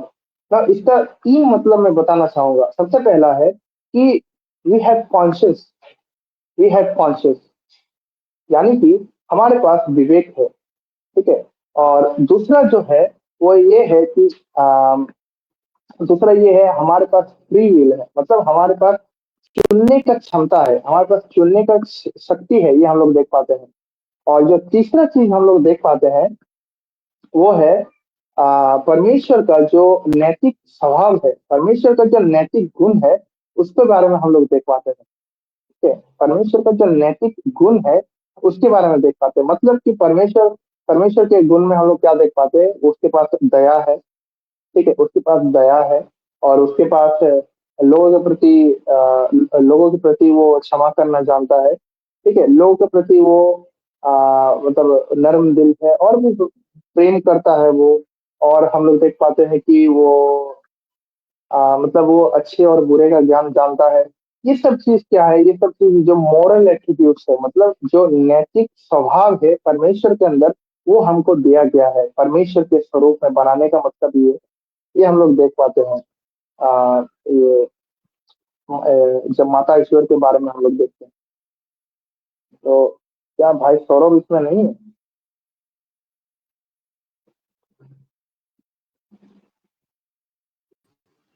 तो भाई को मैं धन्यवाद धन्यवाद देता हूँ कि उन्होंने हमें अच्छे तरीके से बात को बताया कि माता यरूशलेम या माता गॉड या फिर माता परमेश्वर के बारे में उन्होंने बात को हमें अच्छे तरीके से बताया, और हमें वो बात को भी अच्छी तरीके से समझाया कि वो लोग इस प्रकार से समझते हैं कि जो अ, जो किसी को बनाना या फिर किसी को लाइक बर्थ देना, हमें पता है कि जो परमेश्वर है वो सारे बातों से या फिर सारे लोगों से वो सबसे ऊपर है।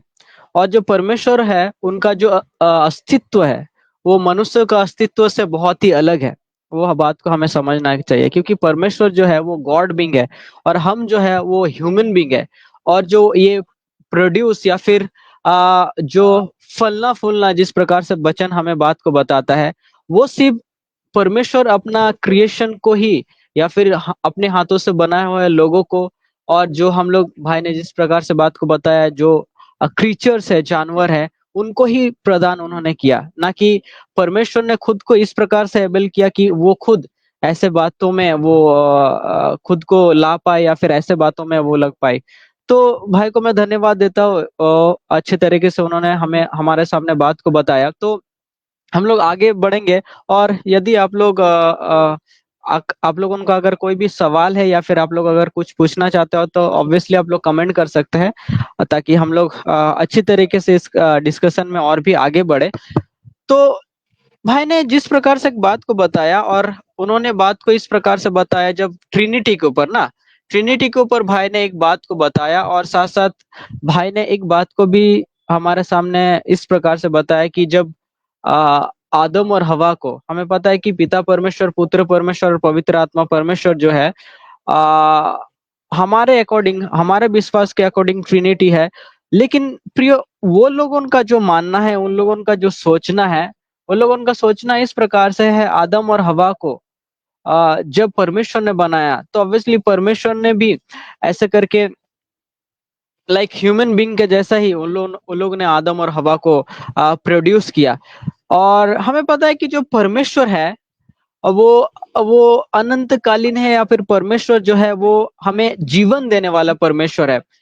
और जिस प्रकार से प्रियो बहुत सारे लोग सोचते हैं कि जो हम माता परमेश्वर के ऊपर या फिर मदर गॉड के ऊपर अगर हम लोग विश्वास करेंगे तो हम लोग अनंत जीवन पाएंगे, मदर मदर गॉड के ऊपर विश्वास करेंगे या फिर जो फीमेल क्राइस्ट है उनके ऊपर अगर विश्वास करेंगे तो हमें अनंत जीवन मिलेगा। तो क्या भाई, ये अगर कोई सवाल या फिर हमें करता है, क्या माता परमेश्वर, मदर गॉड, क्या हमें वो इटर्नल लाइफ दे सकता है, जो हम लोग, अब बहुत सारे लोग वर्स को कोट करते हैं रेवलेशन उसका 22 का 17 के अकॉर्डिंग। तो रेवोल्यूशन 22 से 17 में जो हम लोग देखते हैं वहाँ पे ऐसा लिखा है कि आत्मा और जो मसीह का जो दुल्हन है वो ये कहते हैं कि आओ। और आखिर में जब हम लोग देखते हैं वहाँ पर लिखा है कि वो जीवन जल की नदी के पास वो लेकर जाते हैं और दिखाते हैं कि ये देखो जीवन जल की नदी है। ठीक है। तो यहाँ पे वो लोग इन चीज को दिखाने की कोशिश करते हैं और कहते हैं कि देखो यहाँ पे जो स्त्रीलिंग का इस्तेमाल किया गया है, किसके, लिखा है कि मसीह का दुल्हन के बारे में। और वो कहते हैं कि जो मसीह का दुल्हन क्या है, ये मसीह का दुल्हन वो माता परमेश्वर है, ऐसा करके वो बताते हैं ना। इसमें एक चीज का बहुत ही बड़ा गलती है कि वो असल में परमेश्वर के वचन को परमेश्वर के वचन के साथ वो तुलना करके नहीं पढ़ रहे, जिसको बोलते हैं कंपेयरिंग स्क्रिप्चर विद स्क्रिप्चर। अगर हम लोग दूसरी जगह पे देखेंगे कि परमेश्वर का वचन ये जो मसीह का दुल्हन के बारे में क्या बताता है, उसको जब हम लोग पढ़ेंगे तो हम लोग को समझ में आ जाएगा। सबसे पहले ये बात को मैं बता दूं कि ये जो मसीह का दुल्हन ये किसको बता रहा है, ये है मंडली के बारे में। जो कलीसिया है उसके बारे में यहाँ पर बताया जा रहा है कि जो कलीसिया है वो है मसीह का दुल्हन। उसके बारे में जो रेफरेंस हम लोग देख पाते हैं वो ये है दूसरा कुरिन्थियुस उसका 11 अध्याय उसका 1 और 2 वचन। दूसरा कुरिन्थियुस उसका 11 अध्याय 1 और 2 वचन। वहां पर प्रेरित पौलुस इस प्रकार से लिखते हैं कि मतलब मैं एक जेलसी ईश्वरिक जलन है जिसके द्वारा मैं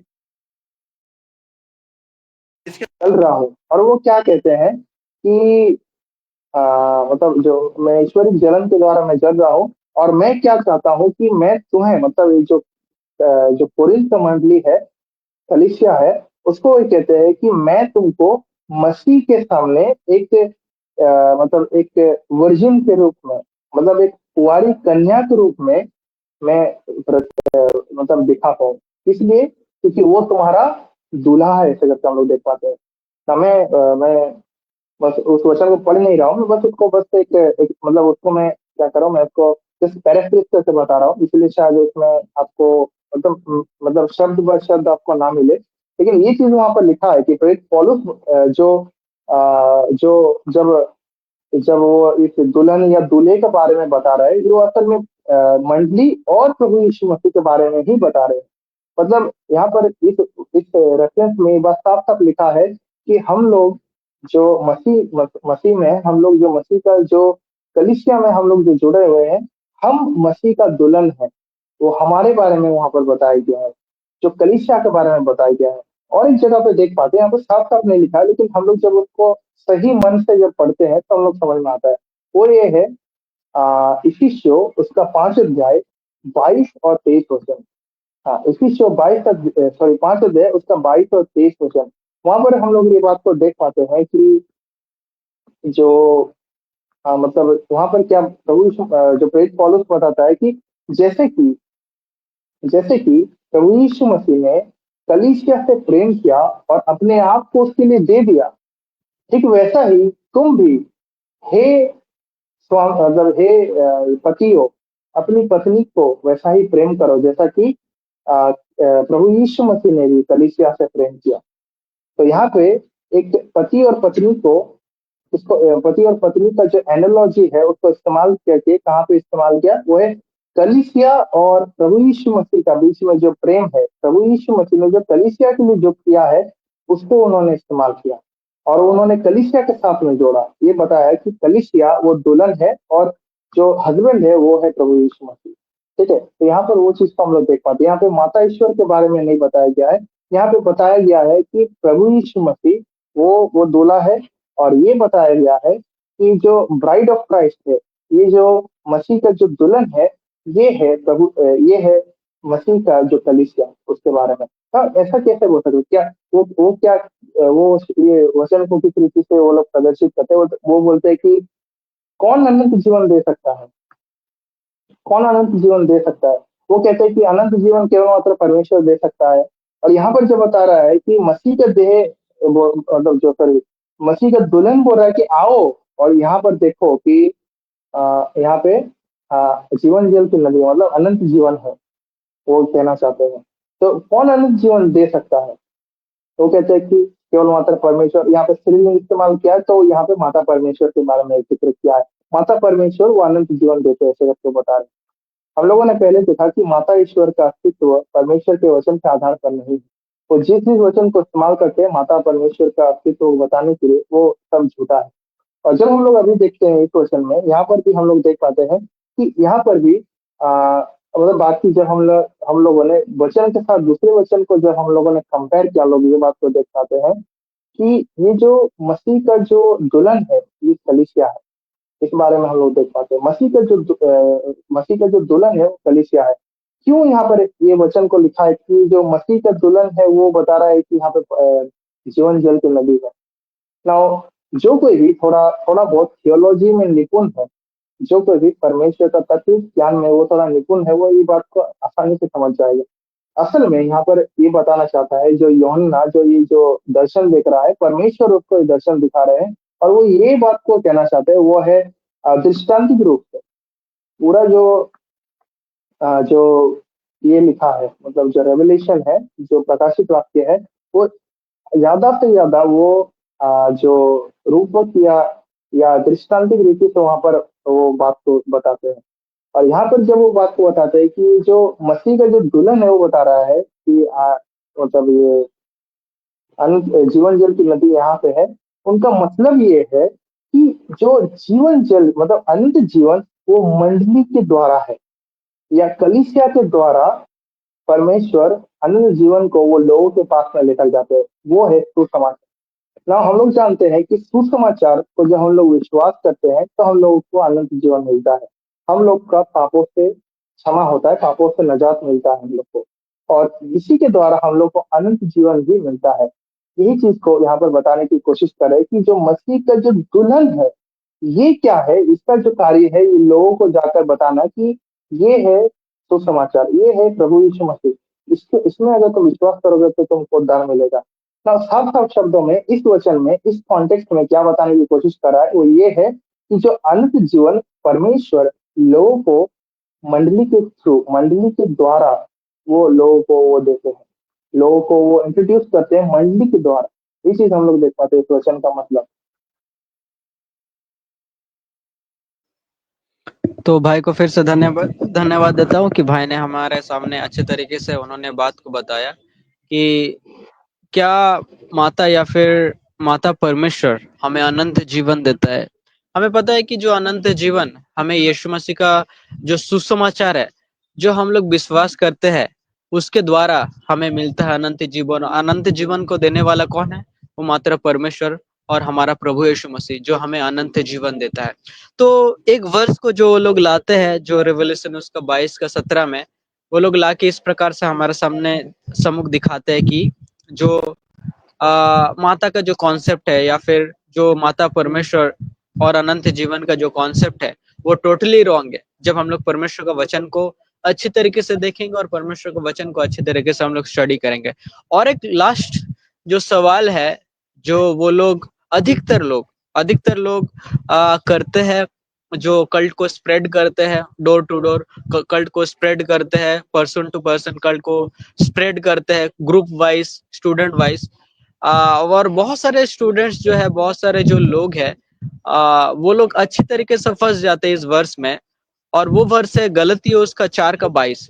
तो भाई, मेरा सवाल ये है, क्या ये गलतियों 4 का 22 क्या सच में माता परमेश्वर के बारे में ये बात को बता रहे हैं?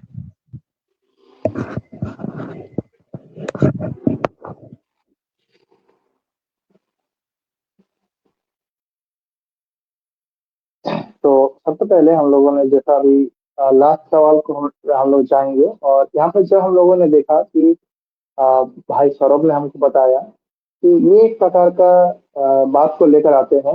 वो असल में सिर्फ 22 तक नहीं है, वो गलातियों 4 अध्याय 22 से लेकर वो 26 तक वो बात को बताते हैं। और मेन वो लोग जिस चीज को कोट करते हैं वो है 26 पद को। वो कहते हैं कि देखो क्या लिखा है कि ऊपर की जो यरूशलेम है वो हमारी माता है, और वो स्वतंत्र है ऐसे करके वहां पर लिखा है। ठीक है। ऊपर की जो ऊपर की जो यरूशलेम है वो स्वतंत्र है और वो हमारी माता है, ऐसे करके वहां पर लिखा है। और वो क्या कहते हैं कि अम, ये जो यहाँ पर बताया गया है ये क्या है। यहाँ पर देखो लिखा है कि जो यरूशलेम है वो हमारी माता है और वो ऊपर की है। ठीक है। यहाँ पर हम लोग देख पाते, तो क्या है, इसका क्या मतलब है कि माता परमेश्वर करके एक अस्तित्व है, ऐसे वो बताना चाहते हैं। और वो इसीलिए हम लोग ये ज्यादा वर्ष को ये लोग कोट करते हैं, इसीलिए हम लोग उसको माता यरूशलेम करके बुलाते हैं, क्योंकि वो लोग उस यरूशलेम को अपना माता करके वो लोग बुलाते हैं। और भी विभिन्न वो लोग वचन को कोट करते हैं इसको प्रूफ करने के लिए। लेकिन असल में जब हम लोग कॉन्टेक्स्ट में पढ़ते हैं, इसके संदर्भ में पढ़ते हैं, तो इसका पूरा का पूरा पर्दाफाश हो जाता है। जब हम लोग 24 पद में पढ़ते हैं वहां पर साफ साफ लिखा है एलेगोरिकली स्पीकिंग, मतलब दृष्टांत में बात करना, उपमा में बात करना। तो इस पौलुस असल में वहाँ पे दृष्टांत में बात कर रहे हैं। और अगर वो किस चीज को बताने की कोशिश कर रहे हैं, वो ये है कि जो व्यक्ति वो स्वतंत्र है, और जो व्यक्ति वो आ, मतलब जो व्यवस्था के अधीन में है, जो व्यवस्था के अधीन में है और जो स्वतंत्र है, ये जो दो व्यक्ति है, इसका ये इनका जीवन कैसा है, और किसके साथ तुलना किया गया है। एक व्यक्ति जो स्वतंत्र है वो किसके समान है, और एक व्यक्ति है जो व्यवस्था के अधीन में, जो स्वतंत्र नहीं है, जो अभी भी बंदी में है, व्यवस्था के बंदी में है। वो व्यक्ति किसके तुल्य है, उसको उसको वहां पे बताने की कोशिश कर रहा है। तो सबसे पहले जब आप अच्छे से पढ़ेंगे, ठीक है, 24 से लेकर जब पूरे 28 वचन तक आप अच्छे से पढ़ेंगे, तो आपको वहां पर समझ समझ में आएगी क्या संदर्भ में वहां पर बताया गया है। सबसे पहला वहां पे जो जो व्यवस्था के अधीन में है उसको किसके साथ तुलना किया है, उसको जो हजीरा करके जो हम लोग देख पाते हैं पुराने नियम में, अब्राहम का जो पत्नी का जो दासी थी हजीरा, उसके बारे में वहां पर तुलना किया गया है। ठीक है। उसका संतान किसमें जन्म हुआ, उसका संतान हजीरा के द्वारा जन्म हुआ। तो वो भी ये कहता है कि जो भी व्यवस्था के अधीन में है वो हजीरा के समान है, वो जो प्रतिज्ञा का संतान नहीं है, वो बताने की कोशिश कर रहे हैं। और जो व्यक्ति है जो स्वतंत्र है, उसको किसके साथ तुलना किया गया है, वो है सारा, ऐसे करके वहां पर हम लोग देख पाते हैं। और ये जो हजीरा हजीरा को अभी किसके साथ तुलना किया गया है, उसका भी तुलना किया गया है। वो है जो सिनाई पर्वत के बाद, सिनाई पर्वत जो है उसके साथ भी तुलना किया है। 25 पद में जब आप पढ़ेंगे, गलातियों 4 अध्याय 25 पद में, वहां पर हम लोग देख पाते हैं कि वहां पे जो हजीरा है उसको किसके साथ तुलना किया गया है। वहां पर जो माउंट सिनै, जो सिनै पर्वत है उसके साथ वहाँ पर तुलना किया गया है। और एक जो सारा के साथ किसके साथ तुलना किया गया है, वो है यरूशलेम के साथ तुलना किया गया है। और वही चीज़ को वहाँ पर बता रहा है कि ये जो स्वतंत्र जो स्वतंत्र स्वतंत्र स्वतंत्र करके जो बता रहा है, जैसे कि एक जो स्वतंत्र व्यक्ति है, वो किसके तुल्य है? सारा के तुल्य है। और वो सारा को किसके साथ तुलना किया गया है? यरूशलेम के साथ तुलना किया गया है। और ये जो यरूशलेम है, ये स्वतंत्र है करके बता रहा है, ठीक है? और ये हमारी माता है, क्यों बता रहा है? क्योंकि सारा के साथ तुलना कर रहा है, ठीक है? और 28 पद में जब पढ़ते हैं, वहां पर वो चीज का पूरी मतलब सॉरी 26 से लेकर 28 तक जब पढ़ते हैं, तो वहां पर हम लोग को क्लियर समझ में आता है कि असल में वहां पर प्रेस पौलुस का मतलब क्या है। वहां पर इस चीज को बताया, जैसे कि इसहाक इसहाक जैसे कि वो सारा का संतान था, वो प्रॉमिस सन था, मतलब वो जो प्रतिज्ञा किया हुआ संतान था, ठीक वैसा ही हम लोग भी प्रतिज्ञा किया हुआ संतान के तुल्य है। मतलब कि हम लोग स्वतंत्र है, वो चीज को वहां पर बताने की कोशिश कर रहा है। तो वहां पे जब बता रहे कि जो जो यरूशलेम स्वतंत्र है, और वो हमारी माता है, ये असल में माता यरूशलेम नहीं, मतलब ये उसकी जो वो जो माता परमेश्वर के बारे में जो वो कहना चाहते हैं, वो नहीं है, ठीक है? माता परमेश्वर के बारे में यहाँ पर नहीं बताया गया है। असल में साफ साफ यहाँ पर लिखा है कि वो तुलनात्मक रीति से वहाँ पर बताया गया है। तो ये चीज हम लोग यहाँ पर देख पाते हैं। तो इसके द्वारा हम लोग देख पाते हैं कि वो लोग जो भी वचन को लेकर आते हैं, असल में वो लोग उसको कॉन्टेक्स्ट में नहीं पढ़ते हैं। वो लोग क्या करते हैं, बीच से वचन उठाते हैं और वो लोग उसको प्रदर्शित करते हैं या दूसरे वचन के साथ तुलना करते हैं। और इसलिए वो लोग झूठे शिक्षा में गिरे हुए हैं, और वो हमारे पास भी उसी शिक्षा को वो लेकर आते हैं। ये हम लोग यहाँ पर देख पाते हैं। सबसे पहला जो हम लोगों ने देखा, वो है जीवन जल यानी अनंत जीवन के बारे में। वहां पर भी देख पाते हैं कि उनका वो गलत कॉन्सेप्ट है।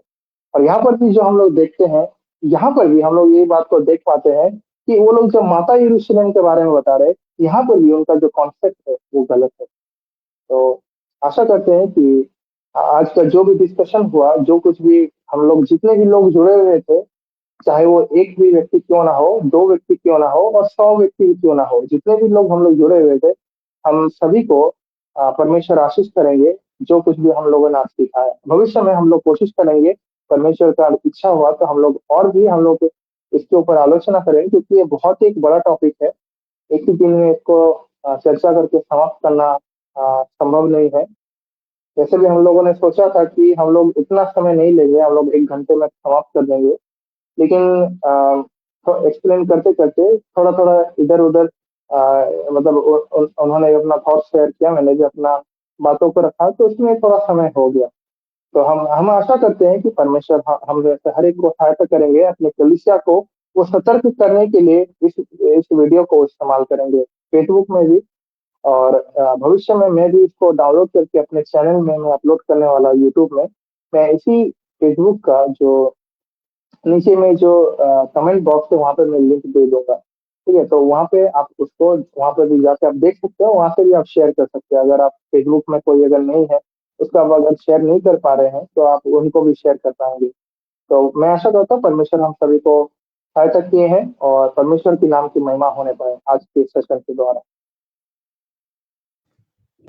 तो भाई को बहुत ही धन्यवाद देता हूँ कि उन्होंने बहुत ही अच्छी तरीके से हमारे सामने एक्सप्लेन किया, हमारे सामने बातों को रखा कि कल्ट क्या होता है, और साथ-साथ हमें और भी बातों को उन्होंने बात को बताया कि कल्ट का शिक्षा, साथ-साथ कल्ट का जो किस प्रकार से हमारे जीवन में प्रभाव लाता है, कितना खतरनाक हो सकता है। और हम देखें कि mother Jerusalem world vision mission society the church of God, उसके बारे में देखें, उनका प्रैक्टिसेस के बारे में देखें, उनका बैकग्राउंड माता परमेश्वर के बारे में देखें, और कुछ-कुछ इम्पोर्टेंट बात जो है, या फिर जो वो लोग मिसकोटेशन वो लोग करते हैं वचन को लेके। हाँ प्रियो, हमारा उद्देश्य ये है कि हम लोग लोगों को, विश्वासी लोगों को हम लोग सतर्क करें कि ये जो इस प्रकार का जो कल्ट है, सिर्फ यही कल्ट नहीं है प्रियो। आने वाले समय में परमेश्वर का अगर इच्छा हुआ, जो भाई ने बात को बताया कि परमेश्वर का अगर इच्छा हुआ, तो हम लोग आने वाले समय में बहुत सारा कल्ट्स के ऊपर जो सीरीज है, जो कल्ट सीरीज है, उसके ऊपर हम लोग और भी डिस्कशन को लाएंगे।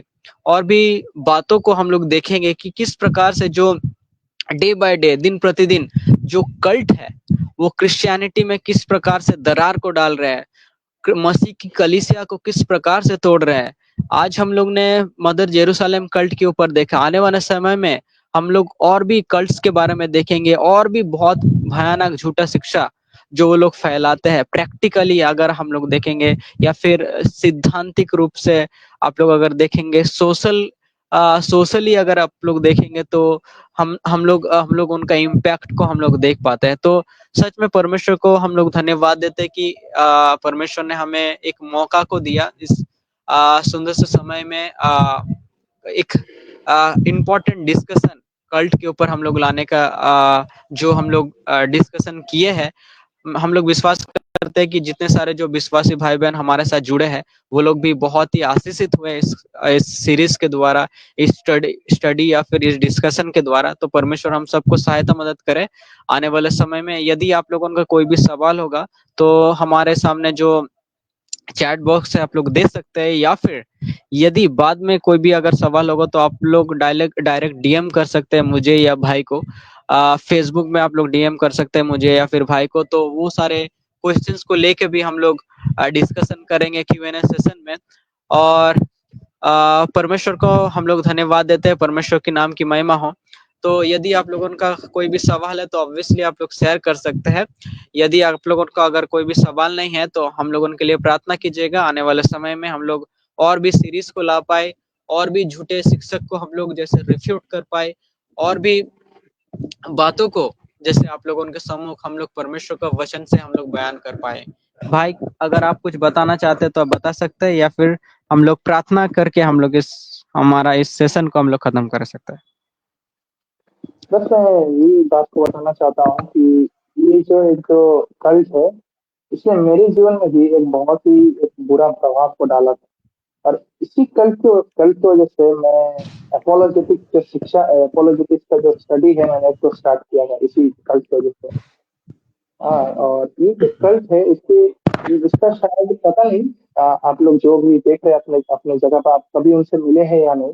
लेकिन मैं, आप मेरा विश्वास मानिए, आप जब भी इन व्यक्ति से मिलेंगे, जिन भी इन भाइयों से, इन बहनों से जब भी आप मिलेंगे, ये जो कमजोर विश्वासी है, उन लोग, वो लोग उन लोग का जो जीवन में ये बहुत ही पूरा प्रभाव डाल सकते हैं।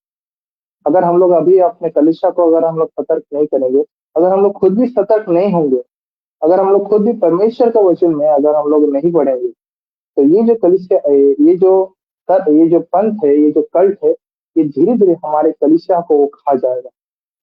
शायद इसका इम्पैक्ट समझ में ना आया हो अभी, लेकिन अगर हम लोग एक विश्वासी होते हुए, ऐसा नहीं कि मैं बैप्टिस्ट हूँ, मैं पेंटिकोस्टल हूँ, मैं ब्रदरन हूँ, मैं मैं दूसरा कोई चर्च से हूँ, ठीक है, मैं, मतलब इसको अगर हम लोग साइड में रख के एक सिर्फ मसीह की रीति से जो अगर हम लोग देखेंगे, उन्होंने कितने लोगों को भरमाया है, अगर हम लोग देखेंगे तो हम लोग को समझ में आए कि असल में उन लोगों ने कितना ही डैमेज किया है परमेश्वर के कलीसिया को, परमेश्वर का देह को।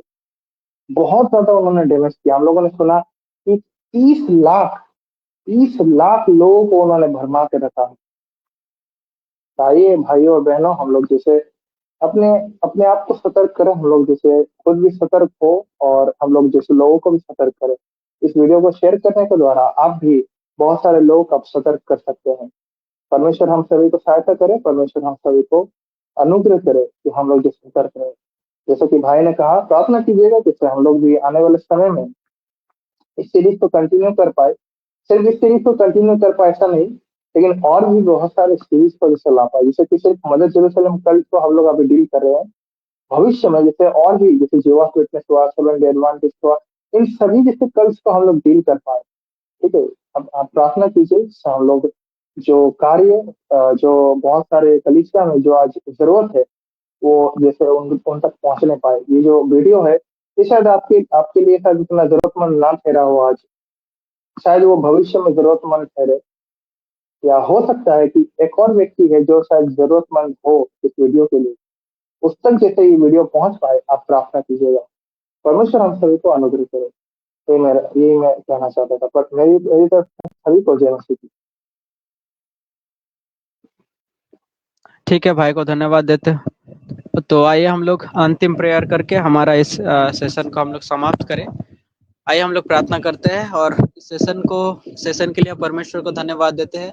और साथ साथ हमारे साथ जितने सारे भाई बहन भी जुड़े हुए थे उनको भी हम लोग सच में धन्यवाद देते हैं कि आप लोग भी हमारे साथ जुड़े रहे। लगभग 1 घंटे 1.5 घंटे से ऊपर आप लोग हमारे साथ जुड़े रहे, तो आप लोगों के लिए भी परमेश्वर को हम लोग धन्यवाद देते हैं। परमेश्वर आप लोगों को भी अनुग्रह करे, परमेश्वर आप लोगों को भी सहायता करे। ऑब्वियसली आप लोग वीडियो शेयर कीजिएगा, बहुत ही इंफॉर्मेटिव है ये। हमारे लिए नहीं, लेकिन ये हम परमेश्वर की महिमा के लिए हम करना चाहते हैं। और साथ साथ हर एक विषय में परमेश्वर को महिमा देते हैं। 100% क्रेडिट हम यीशु मसीह को देते हैं कि उन्होंने हमारे मन में एक बोझ को दिया। और आने वाले समय में बहुत सारे चैलेंजेस को हमें फेस करना पड़ेगा, लेकिन हमें ये पता है कि आखिर में जो जीत है वो हमारा होगा, क्योंकि हमारा परमेश्वर यीशु मसीह हमारे साथ है। और हमारा यीशु मसीह जब हमारे साथ है तो हमारे खिलाफ कौन जा सकता है। तो यही आशा लेके हम लोग आगे बढ़ेंगे। तो आइए हम लोग प्रार्थना करेंगे, छोटा सा प्रार्थना करेंगे और सारे विषय को यीशु मसीह के चरणों में देंगे और इस मीटिंग को हम लोग समाप्त करेंगे। आइए हम लोग प्रार्थना करते हैं। हमारे उद्धार करते यीशु मसीह, हम आपको फिर से धन्यवाद देते हैं प्रभु।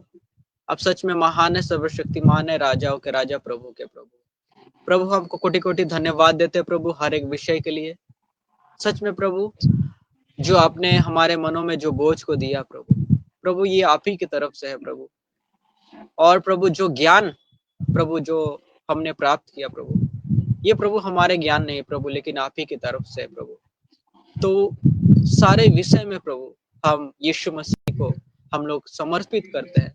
सारे विषय को प्रभु हम यीशु मसीह के चरणों में देते हैं और सारे महिमा को हम यीशु मसीह के चरणों में देते हैं, क्योंकि हर एक विषय के लिए, हर एक महान कार्य के लिए जो हमारे मनों में होता है प्रभु, वो सारे कार्य के लिए हम लोग क्रेडिट सिर्फ यीशु मसीह को देते हैं प्रभु। हम आपको धन्यवाद देते हैं जितने सारे भाई बहन हमारे साथ जुड़े हुए थे प्रभु, और जितने सारे भाई बहन आने वाले समय में इस वीडियो को सुनेंगे प्रभु, शेयर करेंगे, सारे लोगों को प्रभु आपके हाथ में सौंपता हूँ। विशेष करके भाई शांतनु को आपके हाथ में सौंपता हूँ प्रभु। आप उनको भी और भी ज्ञान बुद्धि दीजिए प्रभु। हर एक तरीके से प्रभु आप में बढ़ने के लिए सहायता मदद कीजिए। उनका जीवन जैसे आदर्श हो प्रभु, और उनके जीवन के द्वारा जैसे आप ही की महिमा हो, हर एक रीति से प्रभु आप उनका सुधि लीजिए प्रभु। और साथ साथ हमारा इस लाइफ को भी आपके हाथ में प्रभु सौंपता हूँ प्रभु। आपने स्टार्टिंग से लेके प्रभु आप तक अभी तक आपने हमें संभाला प्रभु। इस लाइफ को अच्छी तरीके से चलने के लिए सहायता मदद किए प्रभु, without any further delay, without any hesitation प्रभु, विदाउट एनी नेटवर्क इशू प्रभु। आपने अच्छी तरीके से इस लाइफ को चलने के लिए सहायता मदद किया, इसलिए हम आपको धन्यवाद देते हैं प्रभु। आने वाले समय में प्रभु जैसे और भी हम इस प्रकार का लाइफ स्ट्रीमिंग हम लोग कर पाए प्रभु, और भी प्रभु बहुत सारे भाई बहन जैसे हमारे साथ जुड़ के प्रभु, जैसे वो लोग एक दृढ़ निश्चय ले पाए, झूठे शिक्षक या फिर झूठे शिक्षा के खिलाफ हम लोग आगे बढ़ पाए। क्योंकि जिस प्रकार से आपका वचन इस प्रकार से कहता है कि कोई तेरे जबान को तुच्छ ना जाने, लेकिन हर एक विषय में तुम जैसे शुद्ध बना रहे, पवित्र बना रहे और आदर्श बना रहे। हाँ प्रभु, ये समय जो है बहुत ही बुरा है, क्योंकि समय बुरा है और समय जो है वो ढलता जा रहा है प्रभु। और प्रभु किस प्रकार से शैतान जो है बहुत सारे लोगों को भरमा रहा है, स्पेशली जो यूथ्स को है वो लोग भरमा रहे हैं प्रभु। बहुत सारे लोग अपना पर्पस, बहुत सारे लोग अपना गोल को खो चुका है। लेकिन प्रभु हम आपको धन्यवाद देते हैं प्रभु, जो आपने इच्छा को हमारे मनों में जाहिर किया वो सारे बातों के लिए प्रभु। आने वाले समय में प्रभु जैसे और भी अच्छी तरीके से और भी इफेक्टिवली प्रभु, जैसे हम लोग आपके वचनों से हम लोग शेयर कर पाए इफेक्टिवली प्रभु, जैसे हम लोग दृढ़ तरीके से प्रभु आपका वचनों को हम लोग बांट पाए। आप हमारे मनों में बात कीजिए प्रभु, आप हमारे मनों में कामों को कीजिए, हम प्रार्थना करते हैं प्रभु। सारे विषय के लिए प्रभु हमको कोटि कोटि धन्यवाद देते हैं प्रभु। सारे विषय में प्रभु आपकी महिमा हो प्रभु। इस सुंदर समय के लिए प्रभु आपको हम धन्यवाद देते हैं, कोटि कोटि हम आपको धन्यवाद देते हैं, आपकी महिमा और प्रशंसा करते हैं। इसलिए प्रभु हमारे सारे विनती प्रार्थना हमारा उद्धार करते यीशु मसीह के चरणों में देते हैं। दया से सुनिए और ग्रहण कीजिए। आमीन। तो आमीन। सबको जय मसीह, परमेश्वर के नाम की महिमा हो।